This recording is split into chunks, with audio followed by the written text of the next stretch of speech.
Let's get it.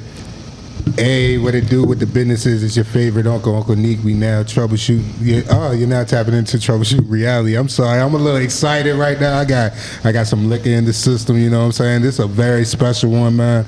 Anyway, let me bring in the co-hosts. We got my co-host and we got special guests in the building. Co-host, introduce yourself. You already know it's your mama's favorite son, Urben Currse. Bring shabom pa hadaka. We another real thing. Hey. It gets more outrageous. Every time, right? Every time. Go ahead and introduce yourself, other co-host. Yo, it's your girl Quan, aka KD, aka not quite the girl next door. Hey, and we got special guests, but before I introduce this young man, matter of fact, you gotta introduce yourself. I want to tell you thank you for taking the time out your day, man. Absolutely. And this whole thing, this whole experience is fucking dope as fuck. Absolutely. You see, made the connections, you know what I'm saying? Like once he told us who he was, I was already in. I was like, yeah, let's do it. Absolutely. And so, but anyway, so this is your first time listening to Troubleshootin Reality, and this is probably your first time being on Troubleshootin. But I'm sorry, I've been drinking. Yeah, we ain't gonna do no shots Anyway, you're in a room full of troubleshooters, so go ahead and introduce yourself, bro. I'm Reggie Kissoonlal, man. I'm, the only 7-footer that, you feel me? I feel like the only 7-footer that really opens up and embraces people and really talks to people and really is just, an open person. So it was amazing as hell, me and Tristan in an Uber ride. Yeah, in an Uber. That's how we met. Ride. And I was like, man, you know what? I feel like a podcast is something I need to do. Like, you feel me? Not only to get my word out there, but, for what I come from. Absolutely. And we're here now at the Real Ting. At the Real Ting. One of the realest spots in Jacksonville, Florida, man. You cannot beat it. Best food, best vibes. Absolutely. We all got memories there, bro. Everybody. And that's we ain't going to say them all on mic because... No. I'm already knowing. This building is holding some good memories. Definitely. This the first Caribbean club I ever been to. Oh, for real? Yeah. Not even in Maryland, just in Jacksonville, nothing. just in real life. That is dope. Yeah, That's pretty lit. So they set the tone early. No, it's definitely a tone set here because, like I said, when I first moved here, the first thing I heard when they, hear you Jamaican, they're like, "Have you been to Real Ting yet? Have you been to Real Ting?" And I'm like, "I have not. I don't even know what y'all talking about." And when I finally came down here, and I was like, "This reminds me of home." Mm-hmm. Like, there's no other place that I know of in Jacksonville that has a basement that you could come in and party, and it feels like bashment. Yeah, it feels like I don't know what bashment is. Vibes. Like a real dance hall vibe. Like you come down here, the ceiling's low, everything, the smoke, the ambiance, the people, the DJ, the dark spot, the photography, you know what I'm saying? The food upstairs, the bar. You got everything. Yeah, the Real Ting is a lit place. Like, man, when my first time coming in, like I remember just like you get checked by the security, you come down, and once they open up that like you standing at that door, you just smell nothing but bud, bro. The greatest bud in life. Good tree. And then once you come around, you got everybody on their little corners, dancing, and it was packed when I first came in. And I just remember I was like, this is real hood shit. This is real shit. This is real shit. Because I seen them motherfucking bartender give it out styrofoam cups. I was like, yeah, this is some real shit right here. I felt the vibe, and I was like, yo, this is real right here. That's right. It was the only after hour spot, so Right. that was definitely dope. So you haven't explained quite yet why we are in the Real Ting. Yeah. Specifically relating to you. So To can me. you tell us why? Why are we here? We are here because this building, man, this place, this business, this brand, it's something that I grew from myself. My father's obviously the creator, but he taught, me and my siblings, and we've carried it on in our own ways. And I feel like I've done it in a more, kind of vibrant, like open kind of way. Cause I'm 7 foot tall, so it ain't no ducking in the shadows. It ain't no hiding. Yeah. It ain't no going through life as a regular dude. Cause Right. I'm 7 feet tall. So like when people see me now, I always keep a Real Ting hat on my head because shoot, it's what I know. Promotion. You're like a It's walking promotion. billboard. I'm a walking billboard. Literally. Yeah. And I tell people that all the time. Like, you have gear, you have a brand, you have something you want to promote, send it to me. I'll wear it. I don't mind. I love that. Honestly, because I ain't in none of this life for fashion and trying to look cool. I just go about, you feel me? Go about my day, do what needs to be done. So we're here at Riveting because, man, like, shit, what's not to love about this place? What's not to fucking love? What's not to love? You feel me? So it's a staple in the city, 100%. and it's a staple in my life. So I feel like if I was gonna do an interview anywhere, might as well be in the middle of this dance floor. Absolutely. Where when I was fucking 6 years old and shit, running around here playing tag with my dad's homies' kids. Did you even know? I had no idea. Yeah. Until I was about 23, 24. Whoa. I had no idea what was really going down. Like, I'd always come through after school and helped clean up after lunch. Yeah. I came on the weekends and made chicken wing orders. And I used to trap all the food out the back corner over there. For real. I was like 12 years old, bro. And we had a register and we had a little cooler set up with the sodas right at that back door over That's there. crazy. And we used to sell food. The pool tables was over there. So we- that was before upstairs? that was before upstairs. Hold on, so Upstairs. this was the main floor at one point. Yeah, in time. this was the only Downstairs part. is the main floor. Yeah, Okay. this is the main part. Upstairs came 10 years ago when I was about to graduate high school. And Real Ting, the downstairs has been here how long?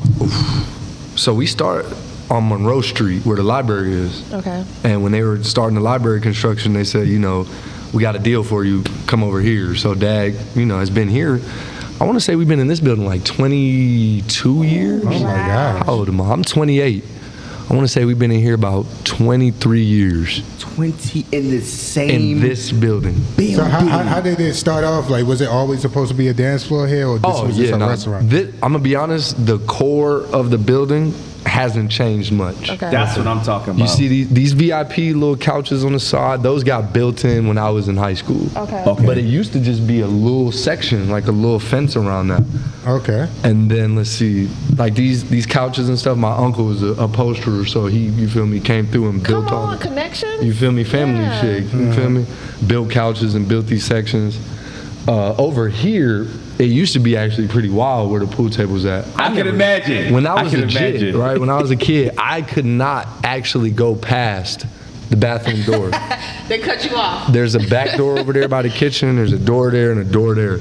I could not go past the bathroom on operating times. That's funny. So yeah, 'Cause they so knew. and my dad knew, my mom knew, brothers and sisters, they all knew what was going on in here. I didn't really like open my eyes and see everything until I became an adult. Because as a teenager, I didn't really care. I was doing my own thing outside. Yeah, absolutely, right. absolutely. And then I came home from college and came to work. Like, that's what we do as a family. Like, you come home, you here, you not doing nothing, work, help, you feel me, chip in. Yeah. This is what's fed me and clothed me and kept me above water my whole life now. Right. How many Caribbean spots was it back then? I know the place on Main Street right by Jackson's, Sunrise, Caribbean Sunrise, I think that is. Okay.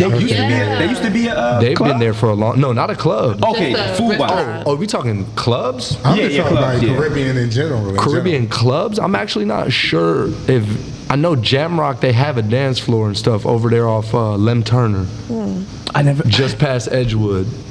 You I keep never heard going of over that. that little bridge, and Jamrock is on the right. Okay. They have a dance floor. I'm not sure like what kind of. I've never been on the nightlife thing because I'm Okay. always at work. Right. You feel me? So, but as far as Caribbean clubs, when my dad started up, Nothing I else. love nobody that. was really getting into that nightlife stuff because it's hard work. Hell It's yeah. a lot of rules. It's a lot of, and the city's not huge on it. Yeah, I believe yeah. it. You feel me? So when did it click? When it finally settled, like, oh yeah, I'm on something. Oh, I knew for a fact that we had something special when I was about 21. When I started drinking, I started coming home and going to all the other bars Right. and seeing how other places operated. And I'm like, man, we've been doing all this and we stay open later than y'all.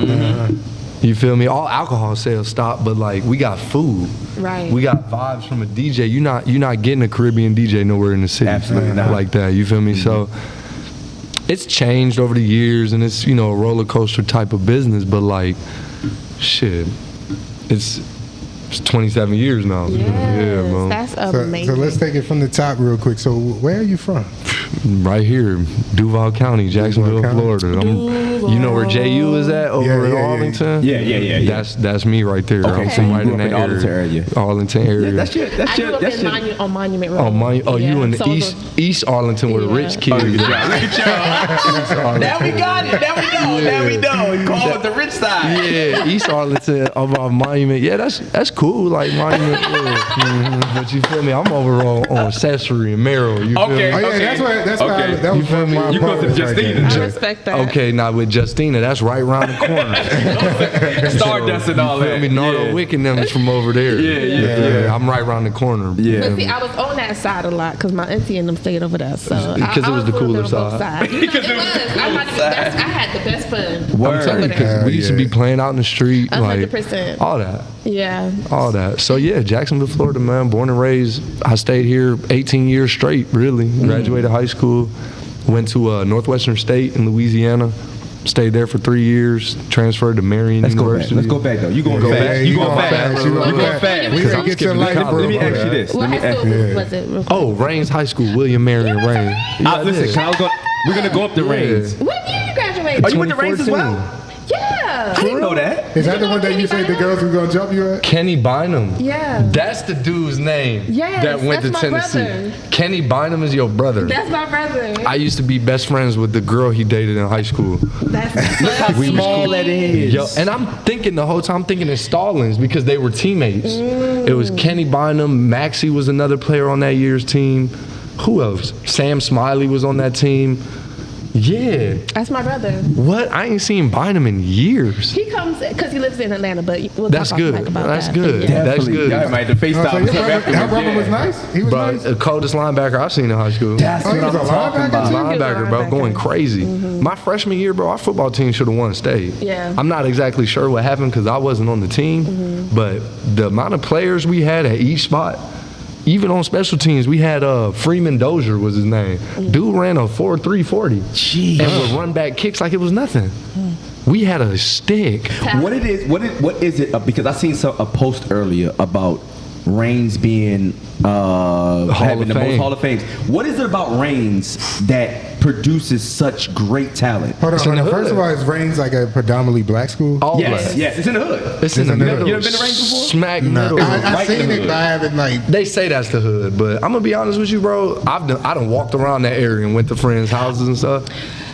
It's what you could call it. Hood, I guess. Hood. It's hood to white people. Yeah, Hood yeah. adjacent. My bad. My bad. You good? To us, it's just where black people live. Basically. But Yeah. the It hood ain't no real considered. hood. Yeah, but it like, ain't no. and then you got Reigns right there and then Reebok. Yeah, Now, right there. How did that work? Right there. the history of it, Reebok used to be the all-white school. Absolutely. And Reigns was the all-black school. Yep. Is it I still did like not that to know this day? that. Absolutely No, not. hell no. They both They're predominantly black. black. So there's a lot of white folks that live in that area as well at that time. At the time, I'm sure they're gone by now. Yeah, of They course. packed Yeah, up their yeah. shit and they hit it. Because went up to the beach side. in early, like when the Reigns Reebok week comes up, man, they have a fake funeral at each school. I Get love the it. It's a freak outta real here. rivalry. It happens to this day. A fake Yes. funeral for like We had a whole casket and we put a Reebok jersey over and we buried the Reebok It's jersey. real. It's not real beef, like, cause you can't fuck with us. Outsiders can't fuck with us, but it's But- beef. Like we be like, Right, it's just y'all It's two. Reigns Yeah. Reebok beef. yeah, And then yeah, at the yeah. same Y'all time, up the street. it's dudes that come here from Reebok that I know and like, you know of them and you cool. Like Yeah. it's still beef. Like yeah, you went to Balk, but Yeah, like yeah. ain't no real beef. It's It's no just real beef. it's just you chose that school instead of Reigns. Instead of Reigns, it's crazy. So is the coaching staff? Is it just y'all as like camaraderie that makes it Ooh. like a lot of great talent come out of there, or what is it? So it's a rich history too, though, with Reigns. Like they had people come through, and the way it used to be, like the men used to wear suits to school. Like, you feel me? It was the upper echelon of black schools. So was it an all-male school at the time? No, there was women there too. Got you. But they had, like, it was one of the first high schools to have, like, fraternities and shit like that. Yeah. Oh shit, they had fraternity. school. The Rainsman, D5G, I think there's another one. I'm not even sure all the names of them. Is the culture still going on today? I haven't been back. I haven't been back. Shout out to Zedekiah Elite. I'm sure they are Zedekiah still. was one of them. Zedekiah Yeah. Elite. And the Look at you. I was gonna say, yeah, nah, you tripping. Oh, that's the wrong way? Nah, That's the wrong it's just way? you doing the That's D9. yeah. I was gonna say. But let's get into it though. Let's get into it. My Because a bad. lot of people probably don't know your background. So when did you start playing sports and stuff? When did you start tapping into sports? Shoot, when I was about 4 or 5 years old, I played soccer. Okay. And Football, real football. Yeah, real football. Sorry, football. Because both my parents Jamaican, obviously. So that was my sport, man. Soccer. Soccer. We didn't even like introduce you correctly though, because yes, the real thing is a big part of your life, but you're also an NBA player, correct? You're NBA G League. I didn't want to. I told you in the car that time. Don't do that, bro. NBA Summer I didn't League. want to break down and say G League because at the end of the day it says NBA. Bro, he lived all our dreams. But listen, NBA Summer League was probably the highest I reached as far as getting we're close gonna to an get into it NBA because game. it took you. You had to get recruited there, right? Man. You had to get scouted there, right? From Jacksonville, Reigns. Yeah, we're not going to jump into it right now, but we gonna put into that though. All right. So what got you started into basketball? What started your journey? Man, I played at the YMCA, bro. Like, signed up. I had already been playing soccer every season, so played basketball. Played one season. It was kind of unserious, just fun ball. Then the next season, I was about 9, and this coach was like, "Hey, you're gonna play on my team this season at the Y." I was like, "All right, cool." Like, Were you already tall at the time? I was a little above average tall as a 9-10-year-old. You feel me? Okay. But this dude, his name's David Green, man. I'll shout him out on here. Coach David, really, he used to pick me up from my elementary school. Him and my mom had this deal. He'd pick me up from school. We'd pick his son up. And we used to be, practice ain't start till 6 in the evening. But we used to be at the gym from like 4 o'clock. Ooh. You feel me? We have a 2-hour workout, me and his son, before we practice. God. You feel me? Then we practice 6 to 7 and go home.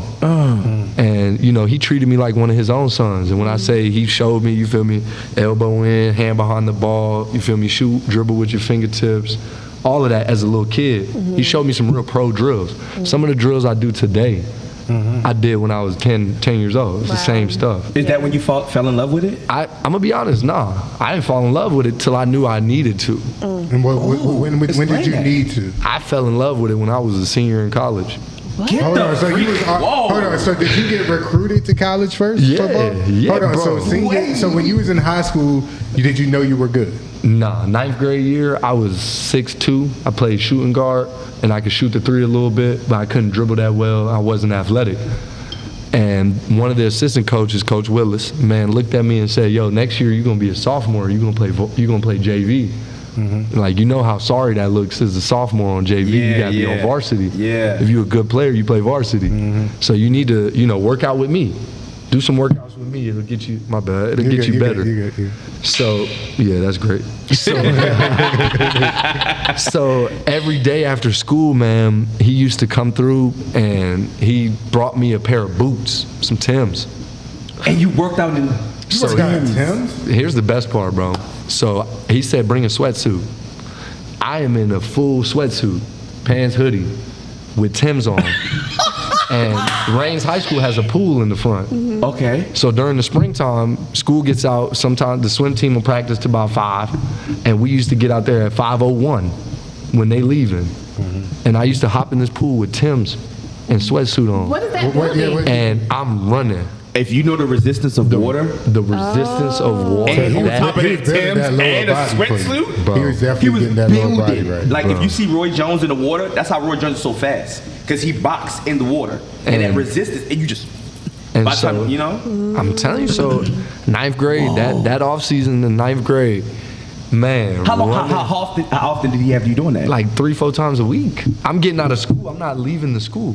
I'm getting out of school and I'm staying there getting ready because I know he's coming through at 5. So I get all my homework done, everything straight. And then I go in the gym, shoot some free throws, and he pull up, and we get in the pool. So what made because you didn't, it didn't click for you until you got to college? It didn't click till my senior year Wow. of college. Of college. So what was at that time was driving you then? To be honest, I did all them pool workouts. The next thing you know, I hit a growth spurt. I went from 6'2" to 6'9" in that summer. 6'2" to 6'9". I ended 9th grade. I was like 6'2", 6'3". I ended 9th grade at like 6'3". I started 10th grade at 6'9". What? Is people in your family tall, first of all? I got there's some height down the line on both sides. My mom is predominantly the tall side. My dad's got some height from his siblings and his family side too, but anybody your height right now? I in your have one family? cousin that's 6'10". What? He played college ball, and now he's a firefighter, which is pretty dope. I have Honestly. so many questions. Oh, there- I don't Go think you ahead, understand. Get it So 6'2" to 6'9". As a sophomore, I'm 15 going on 16. I'm 6'9". I'm one of the tallest kids in the city. How was that? It was nerve-wracking. Everybody has expectations on you, didn't they? Man, and not even the expectations, because I started to tune that out. Because I didn't think, my dad always told me grades first. You feel me? And then work, because if you don't work, you don't eat. Absolutely. You feel me? And then it's like, then you have your passion, what you do. So when he told me to get into basketball and this and that, he used to tell me just dribble the ball with your left hand. And when you mess up or if you lose the ball, do some push-ups. And I never did that shit. Never. So they had dreams for you? Man, my parents poured into my dreams, and I had no idea they were. Wow. I was too young and naive to even know that they were putting everything into what I wanted to do. I didn't know that till I was 23, as a senior in college. We gonna tap here's into my year question. 23 though. Oh, that's coming gonna be to a fun 23, but time. I have so many questions. Yeah. Lord, we might be here for a minute. Absolutely. So when you did hit that growth spurt, because my mind went to the girls. You had to beat my you had to get back. I'm gonna be honest. My mom raised me to love everybody. You feel me? Be nice to everybody, because you don't know who knows who, and you don't know what somebody's going through. So when it came to people in general, I was just a nice guy. Then when I got tall and girls started, oh, you're gonna be in the NBA, you're gonna do yada, yada. It got tough. Yeah. It did. You feel me? I was 15. I was still a virgin. Hit that growth spurt and was like, you know what? Let me venture out. Worst decision ever. 100%. Why you say that? And I'm going to tell my son this as he grows up. Yeah. Women will cloud your mind. And if you're not clear already on what you want and what you got to work for, it's going to slow you down. Absolutely. Let me ask you something. So how was your friend group acting at this time? Are you the star in high school at this time? I was lame, bro. I used to make straight A's, and people used to pick on me. I had vampire teeth up here before I got braces. Oh, yeah. When we learned about exponents in school, man, he was like, yeah, this is 3 squared, right? Somebody stood up in class was like, yeah, Reggie teeth got exponents. I had my 2 canines grew up by my nose, like up here, bro. Okay. What? So before I got braces, yeah, my teeth was up here. I was a nerd. I was lame, but I was tall. As you were playing basketball. As I was hooping, I was a nerdy jock, if that's what you want to call it. So was the confidence? The confidence. I got my confidence out of my personality, like off just being a good person. Yeah. And so I was very likable to a lot of people. I used to help people with their homework. You feel me? Wow. So that's really what started. I used to help people finish their work in class. I used to help people after school. And that's what kind of just got me known by a bunch of people. And then I started getting better at basketball. But before that, nah, man, I just, I treat the janitor like the principal. I love that. Honestly. Treat everybody the same. Until somebody disrespect you, you don't need to disrespect nobody. Absolutely. And even when somebody disrespects you, just brush it and keep walking. So when did you get into the in crowd? I say by like sophomore, junior year. My mom started letting me go and camp and get all the J's. Okay. So I started getting, I had all the 4s, 12s, everything. Your swag came. Not swag, bro. I couldn't dress for shit. You just had the J. I had the shoes though. I couldn't dress. Honesty. Oh yeah, I always keep it a bean. I had the shoes. I didn't really have the swag. No, I used to just try and match my shirt to my shoes and shit like that. Was it just you that? Was it just like a personal thing, or you just didn't know? I'm gonna be honest, and here's the best part. Y'all gonna love this. From first grade to about half of 7th grade, 8th grade, I wore a uniform to public school. You did tell me that. A uniform. So in Jamaica, when you go to school, all through school, you wear a khaki suit. Yes. And Clarks. A khaki. A khaki We suit. didn't even say this on record, so you're Jamaican. Yeah, both Yeah, he parents. already said he said both his parents. Both You parents. said it on mic? Okay. I wasn't sure if we got that on Both mic. parents, born and raised in Jamaica, they're immigrants, bro. They moved here. My mom moved here when she was like 13. My dad moved here when he was like 18, 19. And they were immigrants, bro, and they came up here and made a way. So real they thing. met here or they met in Jamaica? Nah, they met here in Jacksonville. My dad was up and down the East Coast a little bit, and then mom she came here and went to JU and became a teacher, and I don't even know how that story went. But let's Hopefully get we back can get into them it. on the show. If I could get my pops on the show, I'll do a Matter of backflip. fact, Don't worry, we get him on the show. He gonna watch this and be Yes. like, let me see how they conduct Need the you on interview. the show. Let me ask you. All right, so you said you didn't get your swag, but you was buying the shoes. So you Yeah. said you were saying in Jamaica you had to wear. No, here. It was here. It was was here here. in town. But Okay, I went to Duval County public schools in a uniform, but didn't have to go. but didn't have to because wear a in uniform. Jamaica we wear khaki. Oh, so collars. your mother was bringing the tradition to you. My Yeah. mom took me after orientation for school. We used to go to the store and we used to get the collar shirts, and she used to get them embroidered with the school logo, with the school name didn't have to around do none of it. that. Yeah, With my initials on the sleeve. Hey, she was putting in work. no, she was. No, listen. Big work, bro. What you? Okay. My book bag had my initials on it. What people don't understand about Jamaican parents when they move to America, we have so much pressure put on us. Man. You have so much pressure to be better than Americans. I don't understand. I'm just gonna tell y'all straight up. That's just how it is. When you come here, you are pressured to be better than everybody else that is not Jamaican. Everybody. Everybody, Every Chinese, student. African, whoever you are to be better at everything, no matter what you do. Make better grades. Make better grades. The first thing is grades. Is it because is it because the stigma of Americans are lazy? I don't even know about. I don't think that's it. We just first and foremost we look about with Talawa. That's what you say in Jamaica, right?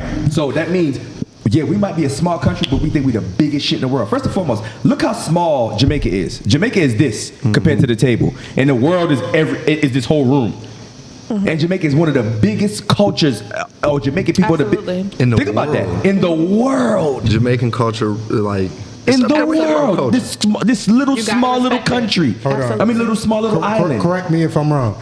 Isn't Jamaican history like where the slaves went when they were like unruly, basically? Yeah, they burned down everything. That's a part of black history lot. anyway. But Jamaica was one of the first places. always the Caribbean islands that they send like the slaves that were basically not obedient. Well, no, they got to go there first before they came to It America. was the first part Yeah. of the So- Atlantic slave trade. So by the time you got to America, think about this.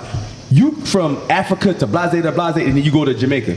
You about halfway there. You still got some ant in you. You still ready to say, y'all, the fuck y'all, the boy, y'all bust up something. You understand what I'm saying? But when you, by the time you got to America, you done seen everybody get thrown in the water, got eaten by fucking sharks, by fucking ham, people done died. You sitting in your own feces, every fucking thing. Just imagine. I couldn't even imagine. I don't want to even imagine of what people were going through at that time. So by the time you got to America, you were so defeated. Yeah. You're gonna be like, yes, sir, boss. You're gonna be that. Exactly. But by the time you get to Jamaica, you be like, nigga, I still got it in me. I'm still African. I'm still ready to fucking go. Yeah. And that's where they get the Maroons. Yes. Was living in the mountains there, and That's where you Rasta know, come from. Exactly, and like it's the biggest culture in the world beside hip hop. But beside hip hop culture, Jamaican culture is right there, I believe. I agree. I would say the longest running culture though that's been on top is Jamaican culture. Right now it's hip hop because it's so new still. We only been 50 years. I was going to say You know hip what hop I'm saying? Because it's so new and it's so impressionable, you know what I Yeah. mean? But just for it to be that big. and then that much influence. It's crazy to Because think about. you throw on on a Jamaican, I'm twirling the ass back. You hear me? And that's what I'm noticing now. Like in the parties and stuff, I kind of just watch what the DJ play and watch how people react. When you play island songs, when you play Spanish music, it's kind of things that everybody vibe to. Everybody will get up and dance. Everybody will move to that. Because Absolutely. there's African drums into everything. Like Oh, even the way you hear music now, it's like there's a certain thing that goes with your heartbeat. You know what I'm saying? Like something like techno. That's why people just because it's your heartbeat. You know what I'm saying? And it goes with you, and you just move with it. So it's like you might even give a damn about this music, but it's just that beat, just like Shit. you know what I'm saying? And most people don't know what, like we just told you what boom bye bye and a bati man end mean, and you like, oh, I did not know he was talking about killing the gay man. Yeah. You know what I'm saying? You talking about Boom, bam, right? They had to cancel that song. Before we get into the music, I'm really trying to get your life story because I want to troubleshoot this shit. Yeah, you I gonna go want with your life story. That's So, for sure. So Let's see. We was at the the uniform. yeah. Real uniform. Yeah. So yeah, I used to get picked on because of that. I used to have a uniform on, so I thought to myself, you know what? I would do that in high school, but I gotta have the shoes. The shoes is like, it was a moment of acceptance. Yeah. You had J's on, you had the latest shoes, everybody fuck with you. And that's what became of me, honestly. Everybody kind of was just like, oh yeah, Reg is the tallest dude in the school. He can't dress, but he got nice shoes. So when did you become like the star player of the high school? Or To be honest, I never really was, because I never embraced it as, oh, I'm the best player here, I'm the star. Nah, I had D-Lo, Lamont, Fort, motherfucking Pringle, Christian, Keon, Christian, a lot of players around me, and they made sure that I could play my game. And that's where I just got better and better. And as a team, we did well. We never won state, but what kind of offense did y'all run? Did y'all run like big man offense, like kick it to the big man? nah, we played 4 out, 1 in. So I was the one that would be in the paint. But the way my coach was, if I ever ran out to set a ball screen, he used to let me pick and pop and shoot the 3. And he told me, I'm not going to make you play like a traditional big man because you're not. Yeah. The reason, before I hit that growth spurt, I was a soccer player. I played soccer up until 9th grade. Okay. 9th grade was the Stamina, you last can year run. I played soccer. And I couldn't Last play year, it. you said? Yeah, I couldn't Ninth play it grade. for the high Oh, school ninth grade, team. ninth grade. I had to play in the spring Okay. with the city league stuff because I couldn't play in high school because it was the same time as basketball season. Got So they made me choose between basketball and soccer. And I almost chose soccer, but then I was fucking 6'9". Yeah. It's like, you can't do that shit. Yeah. It's like, you in Jacksonville, you 6'9". If you're not playing basketball, you literally, like, people are gonna frown on you bad. You regret it? Wasted talent. I'm gonna be honest, I don't regret not playing soccer, but I wish Yeah. that there could have been a way for me to do both. Yeah. Because soccer got my feet right. Soccer made me an agile, like able to move big guy. Because if you see guys 7 foot, they can't walk and chew bubble gum. They trip over lines on the ground, bro. And like a lot of guys ain't that coordinated and this and that. So soccer made me coordinated, honestly. And so I was like, man, if I could have did both, that'd have been excellent. But Yeah. basketball chose me. Yeah. I hit that growth spurt and I said, this is the Lord telling me you've been given a gift. Now you got to make something of it. So in my mind at 16, I'm like, I got to go to college for free. And you also worked at that gift as well, though. When you Oh, think of, man. because you said you was in pool, in the boots. Tim. You know what I'm saying? In the sweat. And then I'd run in the pool, side shuffle, back pedal, right? Then I'd get out and jump rope. And then do With it the wet again. clothes and stuff With the on. wet clothes, bro. I still do that workout to this day. That's my favorite workout to do because it don't hurt my knees It's crazy because you didn't have the passion. at all. So what was driving? That's what I'm trying to figure. What was the was drive? driving? Where did that come from? To be like, As a young I'm gonna man. keep going, even though I don't even know what's gonna happen. Between 16 and 19, 18, before I left for college, I say 15 and 18, yeah. It was the haters. Hold on, so you accumulated some haters in the past. Oh my goodness. Let's talk about it. It's Jacksonville, right? Jacksonville, I'm not sure if y'all know, but we got a record for the most crab places. You ain't got to tell me, No, brother. no, no, You no, can no. get Let the crab- listeners. Listen. Tell the Yeah, listeners. yeah, Tell the you're right. listeners. You're right. You can get crab trays and garlic crab legs and all that. Walking down the street. Any side of town. It's more Right. predominant than liquor stores here. That's Absolutely. a fact. So I always thought to myself, Jacksonville ain't nothing but a big crab pot. And when you trying to crawl out that pot, them other crabs is pulling you right in. Absolutely. And I mean, I get it. There's been people before me who have done what I've done and played basketball.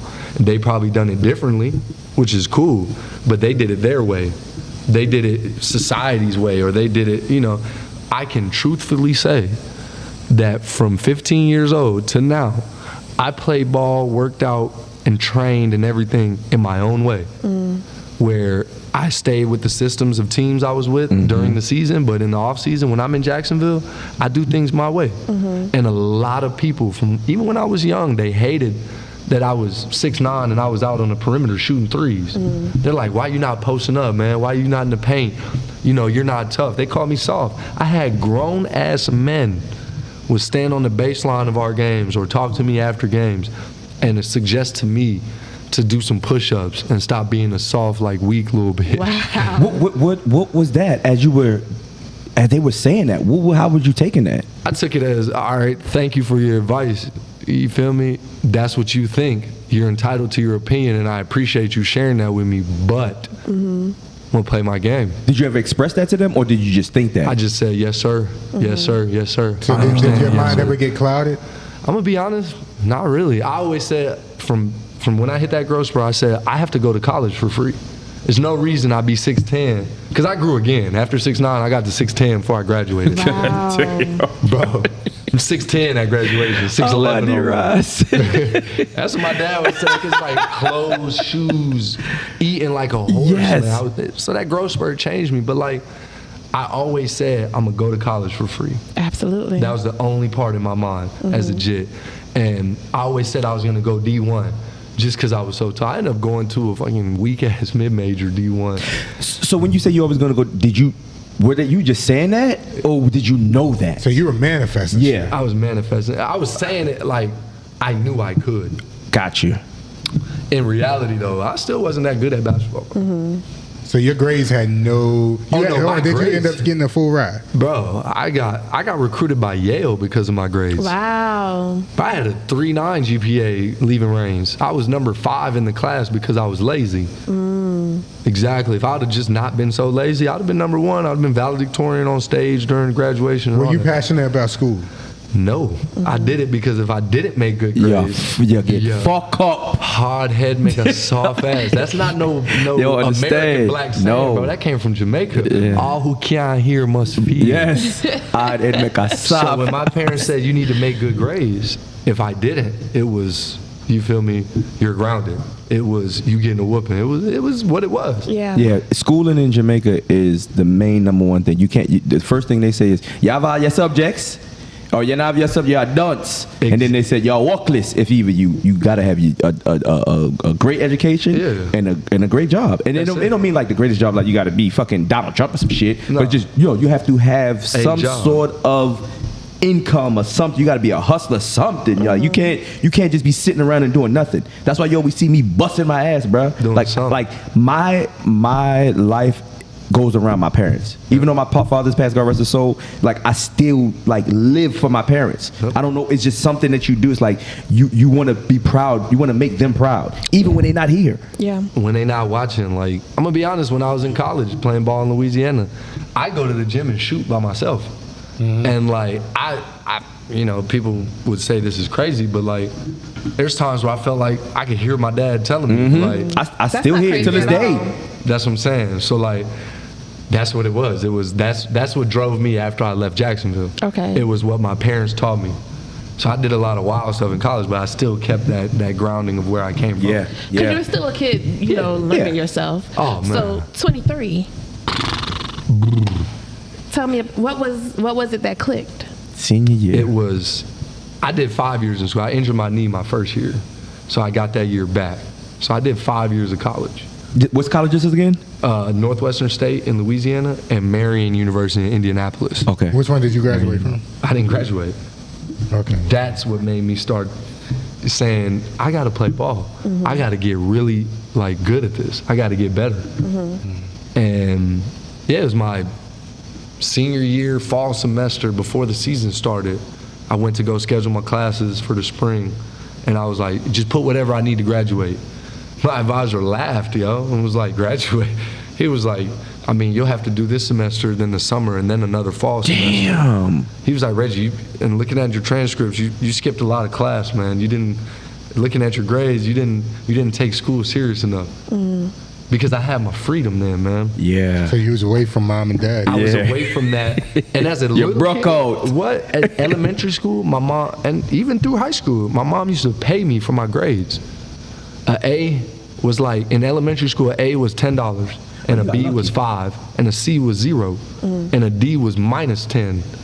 You know what? She was trying to get her money back. You feel me? Even E for me was an ass whooping. A D for me was a ass whooping. See, I don't think they got E's out here, bro. Y'all got E's out E's here? and S's. Excellent, Okay, satisfactory, all that shit. That was great, A lot of school lower systems grade don't go school. with E's. Oh no, when we go up to high school in Y'all still Baltimore, have 'em? it's E's. Yeah, it's E's. You go from A to E. Yeah, somebody report card can spell E is the A. worst. You get an Yeah. E, that's worse than F. Yeah. That means you You're eliminated. dumb. You You're eliminated. retarded. Just But a Eddie, Yo, my nah, mom- like somebody a report card can spell legit Eddie. Yeah, it really good. I swear to God, I'll lie to you not. There's My somebody. mom is a teacher too, bro. Okay. She's been teaching 29 years now in Duval County. Word. Yeah, bro. So like, Shout out to mom, dude. you feel me? She should be teacher of the year. She says she don't even want none of the accolades Yeah. of that. She says she's held down Duval County math for a long time. And when she goes places, she sees a student every time she leave the house. Wow. She sees somebody that say, Miss Wadsworth, thank you. Math is a very important Was she- curriculum what because grade? She taught every grade level of Okay. math. She taught at middle school, elementary school now, elementary school then. She taught at my high school. bruh. How was that? Hold, before you say that, I want to tell people real quick the importance of math. That is a universal language. It is. Numbers Because is like everywhere. if you good with numbers, you're gonna be good in life. Everywhere. Yes. Be good anywhere. And like, Especially yeah, now with algorithms. So what year was she at Reigns? Because I had Coach Silas. Coach for, Silas, she my got some math. Reigns when I got there in 2011. Okay. She Yeah. chose, because I chose Reigns because they had that program, the Alliance program with Florida. So I was like, I'm going to get What an was that? academic scholarship like that. What's that Alliance program? It's like a feeder program to the University of Florida. You go in, you keep your GPA up, you keep your grades up, you get good test scores, you can get a partial or a full scholarship to the University of Florida. that was the only school that had that? I don't know if it was the only It school. was Reigns, Ribault, and I want to say Jackson and First Coast too, like all the North Side high schools, but I'm not 100% on that. But I know Reigns had it. Absolutely. I was actually chosen to apply for it. For real? Absolutely. I didn't know any. I didn't know. Like you just taught me something. I didn't Yeah. know what that was. I Yeah. knew it was. So we were applying for UF. Yeah.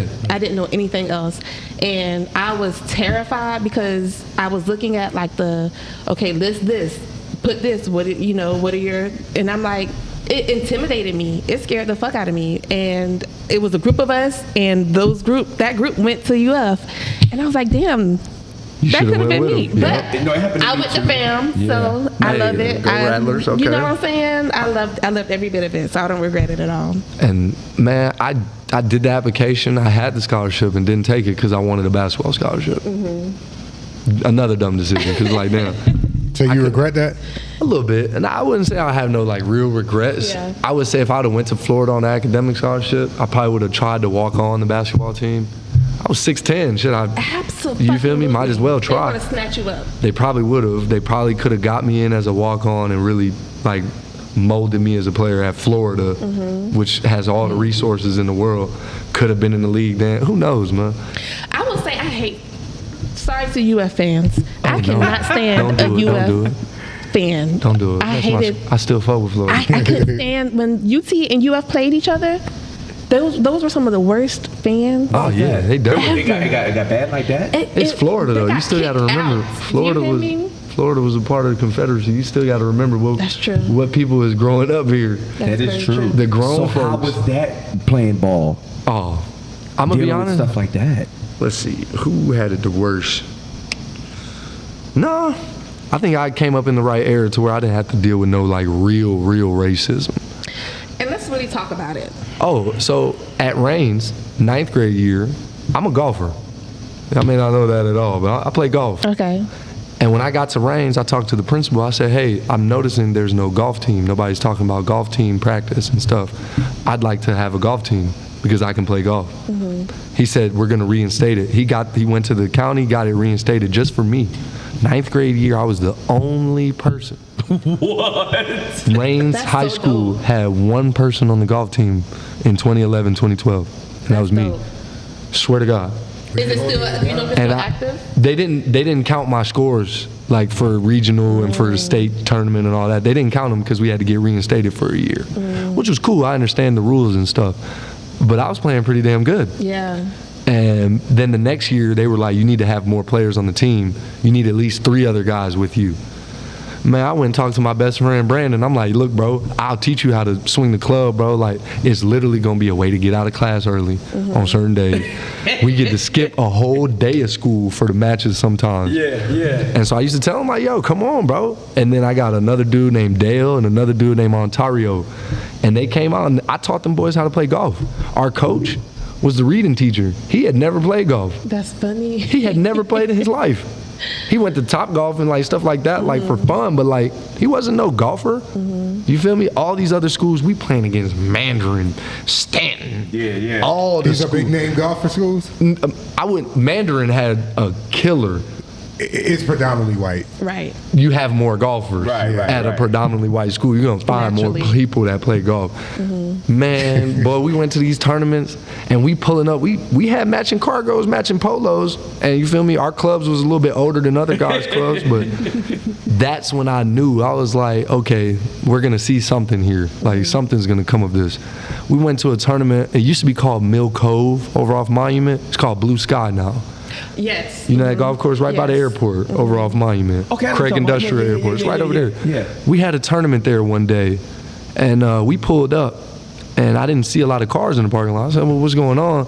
You feel me? We start like shotgun time, like you better be ready to go. So we get there on time, because if you're the black school and you're late, they gonna talk that shit. Absolutely. Yeah. So we got there early. We there to warm up. We there to practice. And we walk in. I'm like, hey, we're Rains High School checking in for the tournament. And they looked up. They said, oh, we canceled it today.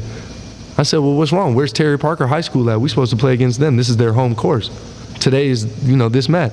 He said, oh, we didn't think Rains had a golf team. So we just went ahead and told them not to. Bomba. So that Bro. means you forfeited. And I said, so this counts as a win then? No, it was rescheduled. No, we're here. Why is it rescheduled? Yeah. And they told us, well, you guys didn't call and say you had a golf team. No, look it up. What? I played last year by myself to get reinstated for this season. I said, where's Terry Parker? Because I'd like to bust their ass today. And nobody pulled up. They said, yeah, we Wow. rescheduled it. I said, all right, well, let us know the date of the reschedule and when Never it is. gave y'all. Never. So they put us down as a fucking forfeit. Wow. They put us as a forfeit. That shit had me tight. That was when I Isn't was Terry like, Parker a predominantly black school too? now it is. Now What- Terry it was- Parker's a good mix though, because you It's- over in it's like a Arlington, Sandalwood, yeah. Sandalwood, Scandalweed, by the way. Terry Parker's not bad though. It's you feel me? It's a good mix. Yeah. And so but why put us as a forfeit if they're the team that's not here? Absolutely. Exactly. Don't tell me, oh, we thought y'all didn't have a team. Nah, that's some racist shit. Yeah, that's definitely some racist You gonna shit. think the I The had all the black team, There the was whole there black was team. two white kids in my graduating class, bro. Mm-hmm. Two, a white dude and a white girl. We had 5. Y'all had 5? We had 5. That's We're shocked numbers. about our 5. I was gonna say y'all did numbers. We had 2, and the white girl was that girl from Hustle and Flow. Yeah, you feel me? Yeah, you feel me? So she, yeah, you feel me? But we was all like, dang, like really and we got back in the car and I looked in the back seat and we in the teacher's car. It's only 4 of us. I'm in the front seat and my 3 teammates in the back. I look back and they look so defeated. Like, why would they do us like that, man? Like we've been practicing. They ain't even good at golf. But they were practicing. But they were practicing, ready to play, Yeah. ready to show whatever they could do. And man, that was the only racism I really seen in sports, honestly. I ain't never had nobody call me no, you feel me, N-word, nothing crazy. So I was I hate saying it with the hard R though, because that's what they say. Right. Let me ask you something. When you went to school and you said you weren't college, you weren't doing you weren't really academically. Oh doing no, I well. didn't do, boy. So I got that freedom. You got that freedom, and then what made you basically keep on going to trying to play ball and shit like that? You know what I'm saying? It was my height, bro. I was 6'11". Shit. I could shoot now the 3. you got I the was drive. Now you got the drive for the ball. Nah, it was. I wanted to get better because I didn't want people calling me a bum. I didn't want the haters, the same haters that motivated me in high school. I didn't want them to be able to say, damn, you went to college, you didn't get better. So I was like, all right, I'm going to at least get better at ball. I skipped class for ball, bro. I feel that. I used to skip class and go lift weights. Used to skip class and go shoot on the shooting machine. The whole time you're not passionate. Nah. Are you a people first? You gotta be passionate. I wasn't passionate until 22, 23. That year up So in you're Indianapolis. motivated by haters. You motivated That by was somebody then. saying you can't do something. That right there, because my pops is real reverse psychology on me whole life. Told me like, you know, you dumb. Next thing you know, I make straight A's. You feel me? Or saying like, you can't do this. And then I go do it anyway because I'm going to do it anyway. And then I do it great. And he's like, good job. Right. Yeah. And so that's kind of what drove me. It was like, yeah, like people that, you know, didn't like me or whatever, like whenever they would come and say, oh, good job, congratulations, I used to just look and be like, thanks, bitch. No, I'm the same way. Like when you talk shit about me, I'm like, I'm going to prove you wrong. Exact. And that's what did it. That What's your between sign? Yeah. Aries. We Aries too. Hold on. All these dead Aries in here. What Aries? Are you a March? April. Aries. Okay. April 10th. I'm April 3rd. I think that's an Aries trait. April I think babies. that's an Aries trait. It's like a. I have to ask, you know, this is my famous, I have to ask what your sign is. Yeah. Cause same. When I was at FAM, you know, everybody called FAM the party school. Oh, yes, they do, boy, because it is. And I'm not even gonna hold you. I feel like every school is a party school. You know what I'm saying? Unfortunately, FAM is just known to be a party school, and that's fine. But I had a lot of people telling me, "Oh, you're gonna come back pregnant." What the fuck? That's something you You're could gonna- definitely be like, yeah, I ain't doing that. You're coming back pregnant, so I had to make sure I graduated. Absolutely. She said, I strapped up everything. I made sure. I took a plan B. Double time. Oh my God! You just Plan B, C, right at the mother. Shout out Plan B, man. Shout out to Plan B. You saved me. Because, bud, $50, but I ain't never spent a better 50. Easy. Oh my God, too funny. So when you got passionate about ball, what happened? Like talk about like what made you passionate at that moment when you was like, man, I'm passionate about this shit. It was my advisor when he laughed and was like, yeah, you're not graduating this year. And I'm like, I don't want to be in school no much longer. I don't like sitting in here because it was such a job for me up until 18 through high school that I was like, man, I'm not finna keep trying. I'm not finna keep coming in this classroom and you trying to teach me some shit I don't really care about. Like, then it got to the point where I thought about my siblings before me.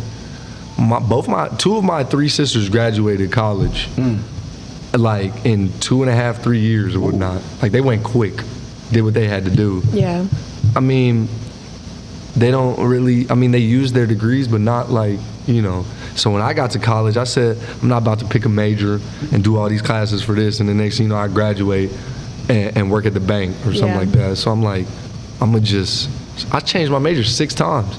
In 5 years. What was your majors, by the way? I started with business because I was like, I came from a business. Let me go learn business. But I did business admin. So it's like I'm learning how to use QuickBooks and shit like that. And I'm like, man, I'll do this shit on paper with my own fingers, writing it down rather than using a computer. Fuck this. Changed it to criminal justice. So I'm like, fuck cops. I hate police. But you know what? Let me learn what they learn. Let me learn a little something about what they do. Then I changed it to just general studies. Because I'm like, all right, let me do all the prereqs. So when I change my major again, I have some kind of credit going in there. Yeah. Then I changed it to hospitality management and tourism. That was probably the major I should have stuck with. Yeah. Because it was the most related to. What kind of jobs and careers could you have got out of that? I mean, most of the people that was in the school program in Louisiana, they were getting jobs at like Disney World as like, you know, ride attendants, food attendants, shit like that. Do they make bank? Do they even make bank? I mean, they get paid. They get paid good, and I think they provide like housing for some of them people. I'm not 100% on that. I'm not even speak on that, but they were saying like you can get any kind of job in a hotel and all this other shit. You learn how to use their system, and you have the knowledge of how to treat people and all this other stuff. And I'm like, man, I ain't really interested in working at Disney World because you're going to ask me how tall I am all day. Yeah. So let me switch it again. You got to wear So a sign. when I left Louisiana and I went to the school in Indiana, I changed it to, what was it? Sociology. Okay. I was ready to go for that too. Yeah, and like, then they handed me like a stack of like 7 books. God, He was like, yeah, you got to read all these by the end of the semester. I said, nigga, we got practice 6 a.m. tomorrow. You think I'm about to read a book tonight? Nah, bro, I'm good. Changed it. sports science or sports performance or something like that, just to learn about my body. And that's when I stopped going to class. Because I said, I'm going to go to the CPR class, I'm going to get certified in case a homie drops out in the gym, I can save you. I went to the anatomy class, so I learned every joint, every muscle, ligament, you feel me? I learned that.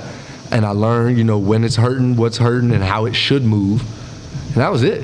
Yeah. After that, I stopped going to class because I'm like, I'm 7 foot, bro. I'm about to try and make it. Yeah. So how easy is it to just change? I didn't go to college, so and that's one thing I probably not regret, but I wish I would have been able to be on campus. But It's how overrated. easy? For real? Overrated. I don't think so. You don't think college is overrated? I don't. I think it's a scam too. I do feel like it's not for everybody, so I wouldn't suggest, like, Yeah. if that's not in your heart.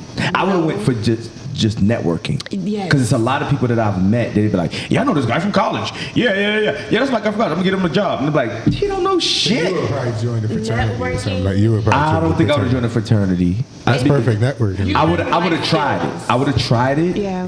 But what I've seen over the years of like different fraternities, I would have fucked something up. I would have fucked something up. I'm dead serious because like they couldn't. It's like certain things you just can't do to me. Like I can't be bullied. I can't be hazed. Like going through that like in high school and shit like that. We play football. Like they used to like they come in and they slap you in your ass and all. Like you couldn't even slap me in my ass. Like you couldn't even just like come and hit me on my helmet too hard. Yeah, I don't mind. You know what I'm saying? That's like, good luck when they slap you in the ass, by the way. No, it's just certain things you just don't do. Bati boy. You know what I'm saying? Like that, like bro. you just like certain things you just don't Yeah. do. You know? I think you would have definitely benefited from more so of the life skill Yes. lessons. Yeah. I feel like a lot of the teachers that I had at FAM were more like they taught the lesson, but they also gave you life shit. Gotcha. And I learned how to talk up, and speak up for myself, because you had a majority, because of course I went to Reigns, but I moved it to college, level. So you'll never have this experience again of being around this many black people Yes. consistently. Facts. You're going back into the world. And What? that was Into Jacksonville world, because Into there's the world. another people don't understand a about different Jacksonville. beast. Like, okay, this is me from the outside looking in, and I'm gonna ask y'all from y'all side. For me, right, there's a lot of women that are hustlers here that are used to taking all of the blunt from men, like financially, everything, all of that shit, right? And there's a lot of slouch guys here that are just ready to just fucking use you for whatever and just like, okay, cool, I'll take everything from you and then move on to the next person. Yep. And it was weird for me because I'm not used to that. I'm used to the guys being hustlers, this and the third, all of that. And it was just like, and then like just being around the women, I'm like, damn, it's like I understand why these women are a little bit more masculine. They're not masculine in the sense that they men, but They taking got on their own those shit. They get on their own shit. and they took on the traits of taking care of the men. And I'm just like, this shit is weird to me. It's because You know the what I mean? men changed though.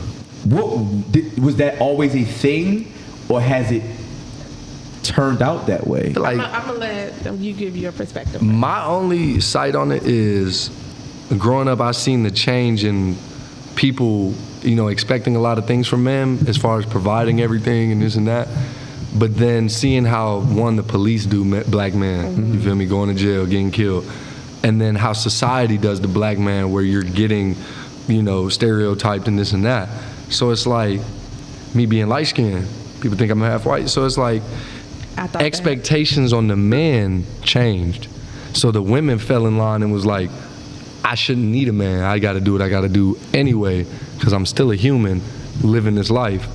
You're going to have to pay your rent. You're going to have to pay whatever, regardless of if you got a man or not.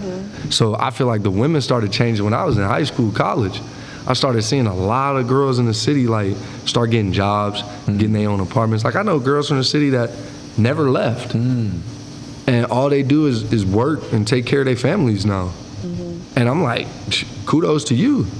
Because, I mean, having a woman that works is cool and all, but like, well, I have a goal of being, rich enough to where my lady ain't got to work. period. You know what I do? I think, because I agree 100% on everything you said, but I think from my perspective, I have definitely witnessed my mom, before she got my pops, she was dating, and I seen her, finagle her way around the dating scene, and she didn't put up with shit. She wasn't putting up with shit. And I think for me, my pops he handles business. He does his thing. He's going to take care of the household. And I can't say I've fucked with a lot of niggas who didn't do that, because nigga, my daddy do that. I ain't finna fuck with nobody who can't do that. You know what I'm saying? So for me, I can't say that, you know, because that's not my experience. I basically knew how to like weed those type of men out. I can listen to a conversation and be like, baby, we will never work. And now I got to deal, not to say I ain't. It's more from the ambition side for me, what I'm talking about. Very not like true. mainly like financially, but it's mostly like ambition. I'm gonna say something. So I just think it's a lot of niggas that, excuse my language when I say niggas. I try to empower my black men. You know what I'm saying? But I just think a lot of men take advantage of a woman that is a go-getter, because like once you see a woman is gonna grind, you can sit back and be like, okay, I can be on autopilot. Facts. And then once you get comfortable in a certain level, it's like, shit, she don't need me to do this. Like, I can protect. You go get the money. I'll take care of the household. I'll protect you. I'll protect the income and shit like that. But a lot of shit, I think, is just a man not knowing his we forgot our roles. That's really what it is. Men don't understand what it is to be taking care and providing no more, because you're not a man unless you can provide. Okay, all right. So for me, that I don't agree with that. Because Why not? All right. As So a man, at the end you're of the day, supposed to provide. all right. Right now, I ain't working. 50-50. Right? No, listen. And how the split 60-40. goes, Let's how the start the split, conversation now. how the split goes, it 70-30. doesn't matter. I don't care how you handle it in your relationship, but as a man, you're supposed to provide. I don't 80-20. agree. I don't agree with that. At this point in life, we're not talking about back in the day when men in the economy was a certain way, and the economy is fucked up now. We almost at a point. We almost at a point to a recession. Like, if you're not a Again. team, if you're not working together to build the household, everything is going to crumble. This is not 1999. This is not 1888. This is not none of that. This is 2004, where shit is fucked up, and everybody is struggling. I don't give a damn how much you think you could do this to the third. You're one stop away from being homeless. Everybody, Right. every one of us. Right. Not one of us is more privileged than the other. And if you're with a person, if I'm struggling and I got a woman that sees me struggling, fuck you. You need to get the fuck away from me. Yeah. If I'm struggling and we're together, there's no way you could be around me. There's absolutely, because I could lose it at this moment and I could gain it back tomorrow. But if you see me struggling today and I'm not gonna be able to get it back till fucking 2 years from now. True. That's something different. If I'm not able to get it back in a fucking month and you go sit me and you watch me struggle, you're not you're not with me. But how You're long? not How with long? me. How long is that time ticker? And what if she likes fixer-uppers, bro? What if she likes a man that's going through struggles in life? And what if That's she called a can cleanup. Okay, woman. that's That's one called thing. a cleanup. Okay, that's one thing, right? That's one thing. That's what she prefers. And that's a power stroke. No, that's one thing she Okay. prefers. But I'm going by what he's saying that a man should. A man, it's not that a man should. We're in a time where you have, especially if you have children together, you should be working together. There's nothing that's separate about this, because nobody's going to make it on their own. Look what we're doing right now. Look what we're doing right now. We're doing it as a team. Facts. It's going to take a team to do everything. Whether you only see one person. When you see Steve Harvey, he got a team behind him. When you see Kevin Hart, he got a team behind him. When you see marriages, there's a team. I agree. You understand what I'm saying? I agree. I feel that. And to add to that, because I feel like it's dangerous to say a man is supposed to be the provider. It's so dangerous.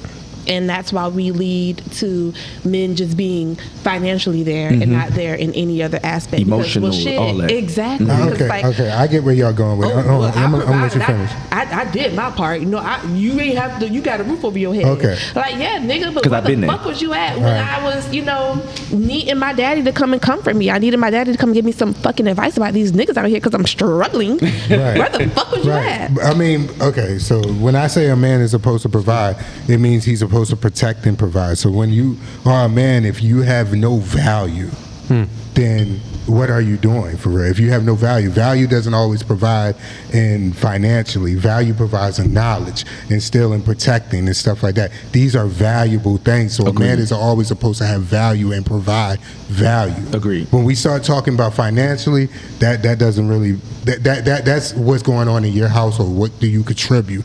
But when a man is entering, when you are a man, you are supposed to provide. That is the main role of a man. I didn't say financially. Y'all looked in financially. But that's It's what it more usually goes ways to, though. Provide. But we all looked at it that way because we all know that societal wise, Exactly. that's the word provide is money wise. That's why we all reacted to it that way. But as Everybody you here is saying it like providing that, things then it's like Yeah, this. 'cause Now I agree with you with the protect all the time, and now I agree with you with the provide part because how you breaking it down. Right. You get what I'm saying? Because like, that's the thing. Everybody here is providing. They think financially. No, Right. you can provide. We lift this table together. I Sure did. provided a hand to move this strength, my strength to move this table. Okay, so I see You know what what I'm saying? Yeah. But like financially, that's just something that you have to do in house. I'm not here to tell you that a man should be paying all the bills. I'm not here to tell you that. I'm here to tell you that a man should be providing. A woman should be nurturing and all that other good stuff because it is a masculine trait to provide. See, It is, hold on. Let me finish. Go Let me ahead, finish. go ahead, go It ahead. is a feminine trait to be a nurturer, and a man and a woman should have 50-50 in them. 50-50. See what he said it too. All right, go ahead. Because the example you gave was a provider is something outside of money. So you can't, I'm going to say it, I don't understand how you can say a woman is supposed to be a nurturer and that doesn't It's a fall feminine- under being a provider. It's a feminine trait to nurture. Yeah. I mean, I agree with that. So but where are you going with when you this? gave the definition, I get what she's saying. I get what when you you get. gave I see the what you're saying. definition of being a provider, you said, "Oh, a provider is you're giving knowledge, you're giving affection, you're That's a providing." nurture. Yeah, it's a But nurture. you included things that would fall under nurturing in the I do definition agree of with that. provider. Yeah. So But it's like providing, you're also providing protection. I don't think. So I do agree with men should provide protection. When you I don't say give it. protection- Okay, so for me, Are you saying like if somebody come through this door first, she not going to the door first. I'm grabbing the blicky and I'm going. okay, that kind Like of protection? even if I'm scared, even okay, but even if I'm Wait, that's your scared. home, what were you right? thinking? That's your home. You're gonna protect home for sure. But when it comes to like a woman you're gonna keep by your side and go out in public with, right? What type of protecting should I be having to do? What type of situations are you putting us No, in? I agree with that. No, Because I agree with that. I shouldn't have to go under the sea and get the blick because it's like, why am I doing this? But we also live in Jacksonville, and we also at Oh, Real yeah. Ting, and we walking out this door right now, At and midnight, yeah. anything can happen. You know that. So Yeah, it's not. I agree with you on if your woman is putting you in those situations, Yeah. then you don't need to be around her. Yeah, no, However, no. there are situations where motherfuckers just happens. act stupid. Yeah. Bitch, Okay. you just being dumb as shit. And like one Shout thing I out want to bring Duval. back. One thing I want to bring back before we go into another topic is that Yeah. I know you said in 2024, but if you study history, and I keep on saying this because history repeats itself. Sure do. When you study history, what were the African warriors doing? They were going out and they were providing. They were providing protection, they were providing food, and they would bring it back to the house. And what were the women doing? So It's not the Have same you thing seen- going on right now. Nurturing. Listen. But That I'm was a saying, simpler time. Have you not seen hold Woman on. King? Let me Now. finish. Have Let you me not finish. seen Let me Woman finish. King? Let me finish. Let me finish. haven't. Only haven't thing, seen only Woman thing King? that changed was the substance. That's the only thing Bro, that changed. look, let me explain what it's, like, the difference is. There was no cell phones. I There hate was no these computers. conversations so there was bad. there was no bills. There was no none of that. They were primitive times. They were living in a shack. They had thousands of women. There was a primitive time. Now you got to pay $1,000 cell phone bill. Now you got to pay for fucking $300,000. And even outside of all that, insurance. Tristan. It's all this other bullshit that's added into it now. That's not back then. Like Even outside that of was that, Tristan. primitive times. we can't ignore that misogynistic mindset existed throughout all those times. Yeah. We can't Yes, ignore it that. did. We can't ignore that people were still very much claiming Cheating. women as property. I mean, having multiple families. Yeah. You know, we can't ignore that mentality was embedded in their mind frame. Yeah. So women didn't have options. Women didn't have decisions to be made. Right. And I agree with that. Days of my. I hate this conversation I so much. I don't hate it. I think there's a switch. I think I hate it. Let's get back to the trouble. I think I hate it because There was a switch. I hate it because it's exhausting. There was a switch at a time. It's so exhausting. I'm gonna tell you where it switched. I'm gonna tell you where You're it never switched. going to win a man versus we talk about his. No, I'm gonna listen. Neither this is- party. Subjective. This is not subjective. This is right what I'm about to say. It's not subjective. The switch happened when war happened. When men start going to war and everybody And needed women to work and make bullets. and there was no, and you got all these men dying over wars. What do you expect women to do? There's no men no more. Think about this. So you're gonna fucking have to step up and do something. That's when the switch happened. Is when people start fucking dying and start going to jail and they start putting people away. That's what happened. It took war for people to realize women are people. Ooh, that's tough. That was a word. That was because word. I tell you I'm gonna have to what, think about that. I don't want to respond to that right now. they couldn't I don't want barely to respond to vote. that. They couldn't barely vote before that. Let's talk about it. They couldn't No, we ain't get gonna real talk about jobs. Let's talk I about think it's a it. little deeper. And if It's a they ain't little have deeper. dinner ready, they got a knuckle sandwich for appetizer. Domestic violence is not funny. Let's get back to Domestic violence is not funny. It's not But funny you're at all, right. but that shit is that is real deal, and it goes Yeah. both ways too. Don't let people fool you. Yeah. And men could be getting their ass beat too, boy. 'Cause I tell you, boy. That Hey, exists. But back to the past They get their podcast. hey, I tell you what, boy. Hey, Back to the podcast. So your mother is white. stop it. and this, wow, that's funny as hell because no. JK. I was gonna say my baby mother, my girlfriend, yeah, she's white. Now I was gonna ask you that. How is Yeah, I'm that? a father now. How is that gonna? How is that conversation going to have with you? Because as you grown up as a black man in Duval, now you have a biracial son, right? Yes. And not knowing if you're gonna turn out real light or you're gonna turn out, you know what I'm saying? Y'all I'm sure seen he's gonna turn out light, but Y'all seen him That's a white today. baby. how That's do a- you that's a how white do baby. you keep He's adorable. that? He's Because fucking cute. he's white. He's Jamaican. He's black. I mean, of course, you know, people say that's He cultural should be stuff. very But prideful. And that's how do you at this moment? Because he's not Navigate even that, a yeah. year old he's yet. not even a year old yet. And in my mind, I'm just like, one, I want him to be himself. Absolutely. So whatever character he developed, personality he developed, run with it, bro.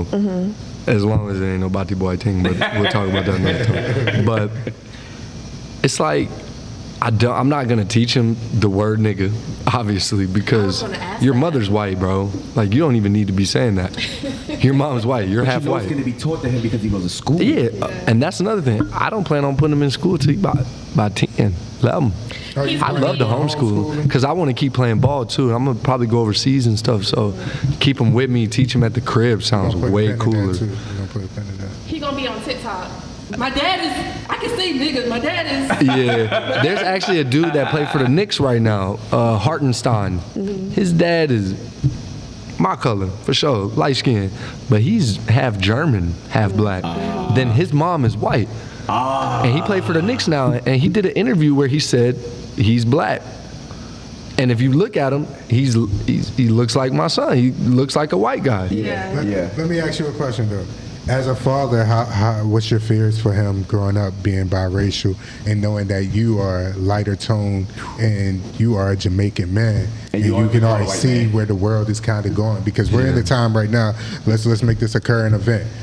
Kendrick just said Drake can't say nigga no more. Yeah. These are coming things now. Yeah. It's been a thing. It's been a thing. Absolutely. And how Drake said a while ago with the Pusha T beef when he was like, I wasn't hiding my kid from the world, I was hiding my world from the kid.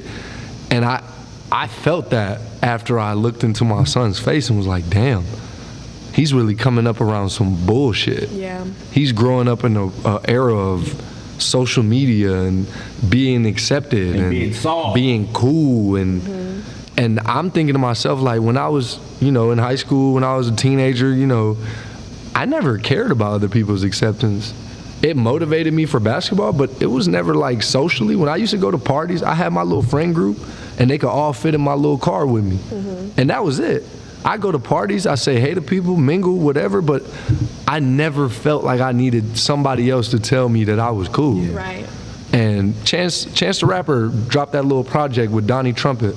long time ago. I don't know if y'all heard this before. Before Acid Rap? No, this was after Acid Rap. After Rap, I mean. It has Sunday Candy on there, Uh-huh. and there's another song called "Wanna Be Cool," and literally in the song he's like, "I don't want to be cool, I just want to be me. Yeah.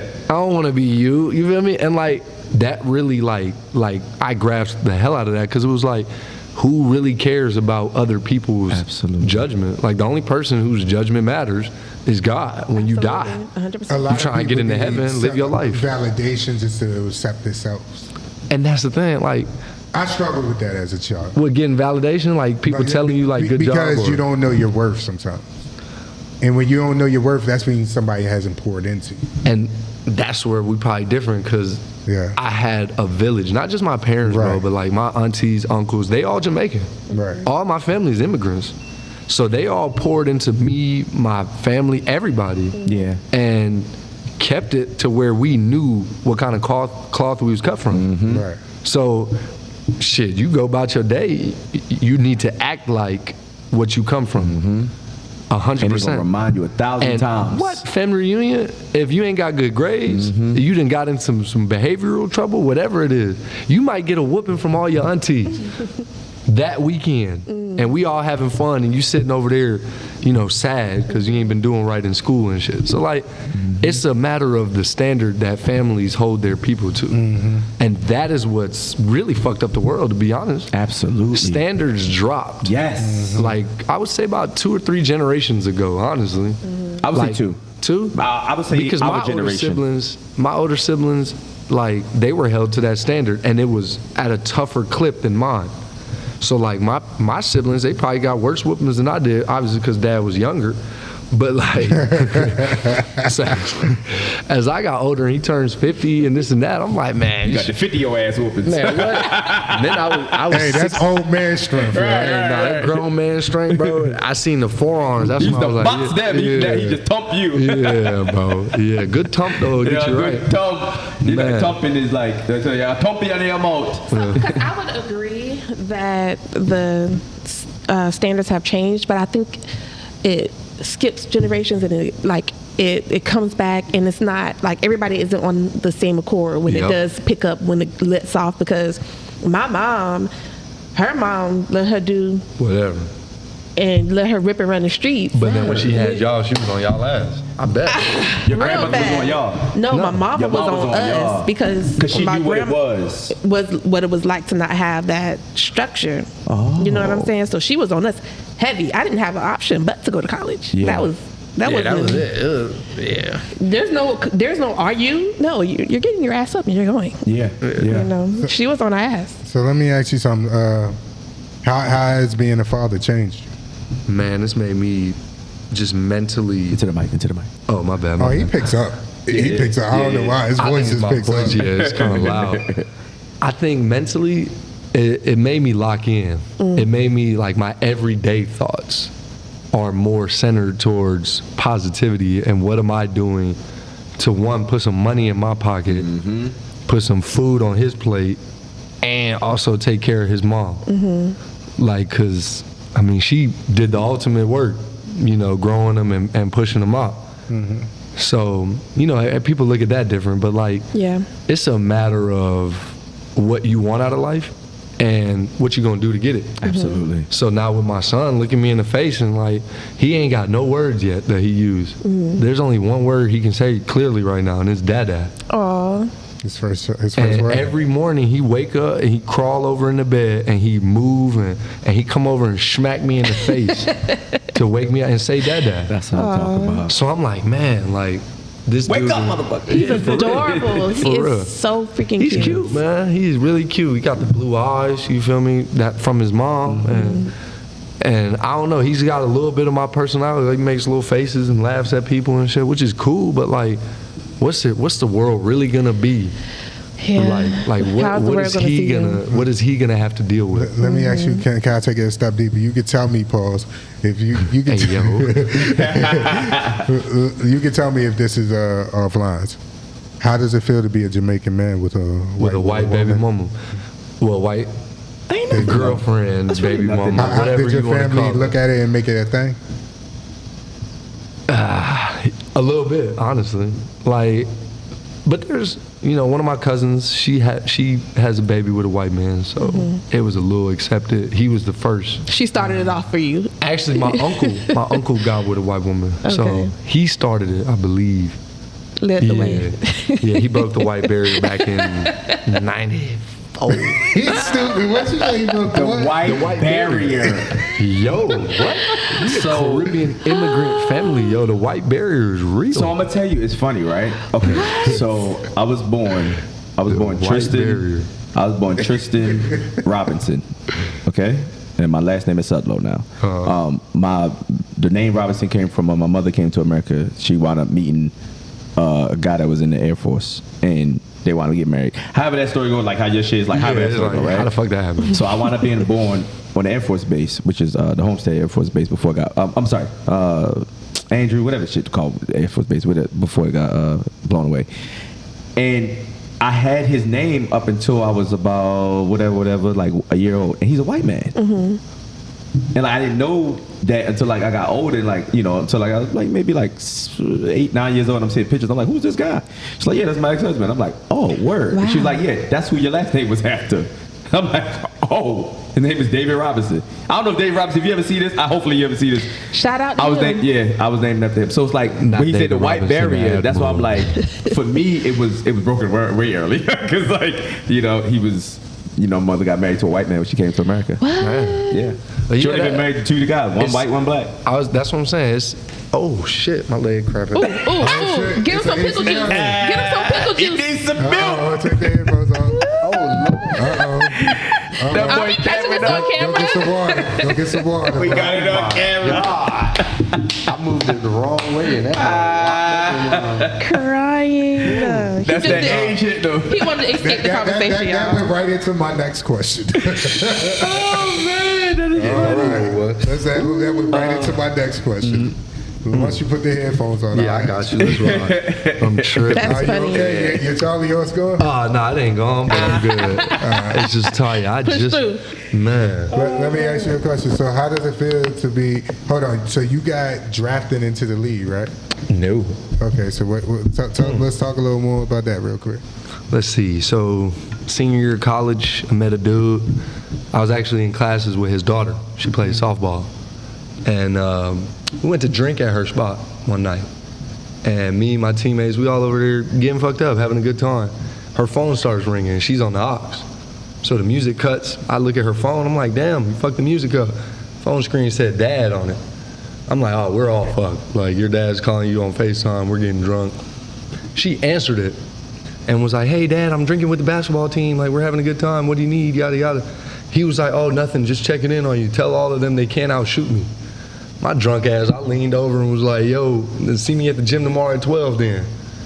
Man, she called me the next morning and was like, I hope you were serious. My dad's on the way. He pulled up to campus that Sunday. And we shot in the gym for like an hour and a half, 2 hours. And then he slipped me some bread to get Chinese food after. Then he started coming to every game we had and like talking to me after the games, like what I could do better, stuff like that. And me and him, he's like 55. And me and him built a friendship because of basketball, right? This man was like, yo, I know a guy that's a trainer. He used to play in the NBA, but he's a trainer now. I want to take you to him to get like, approval so he can basically see if you're good enough to be a pro and this and that.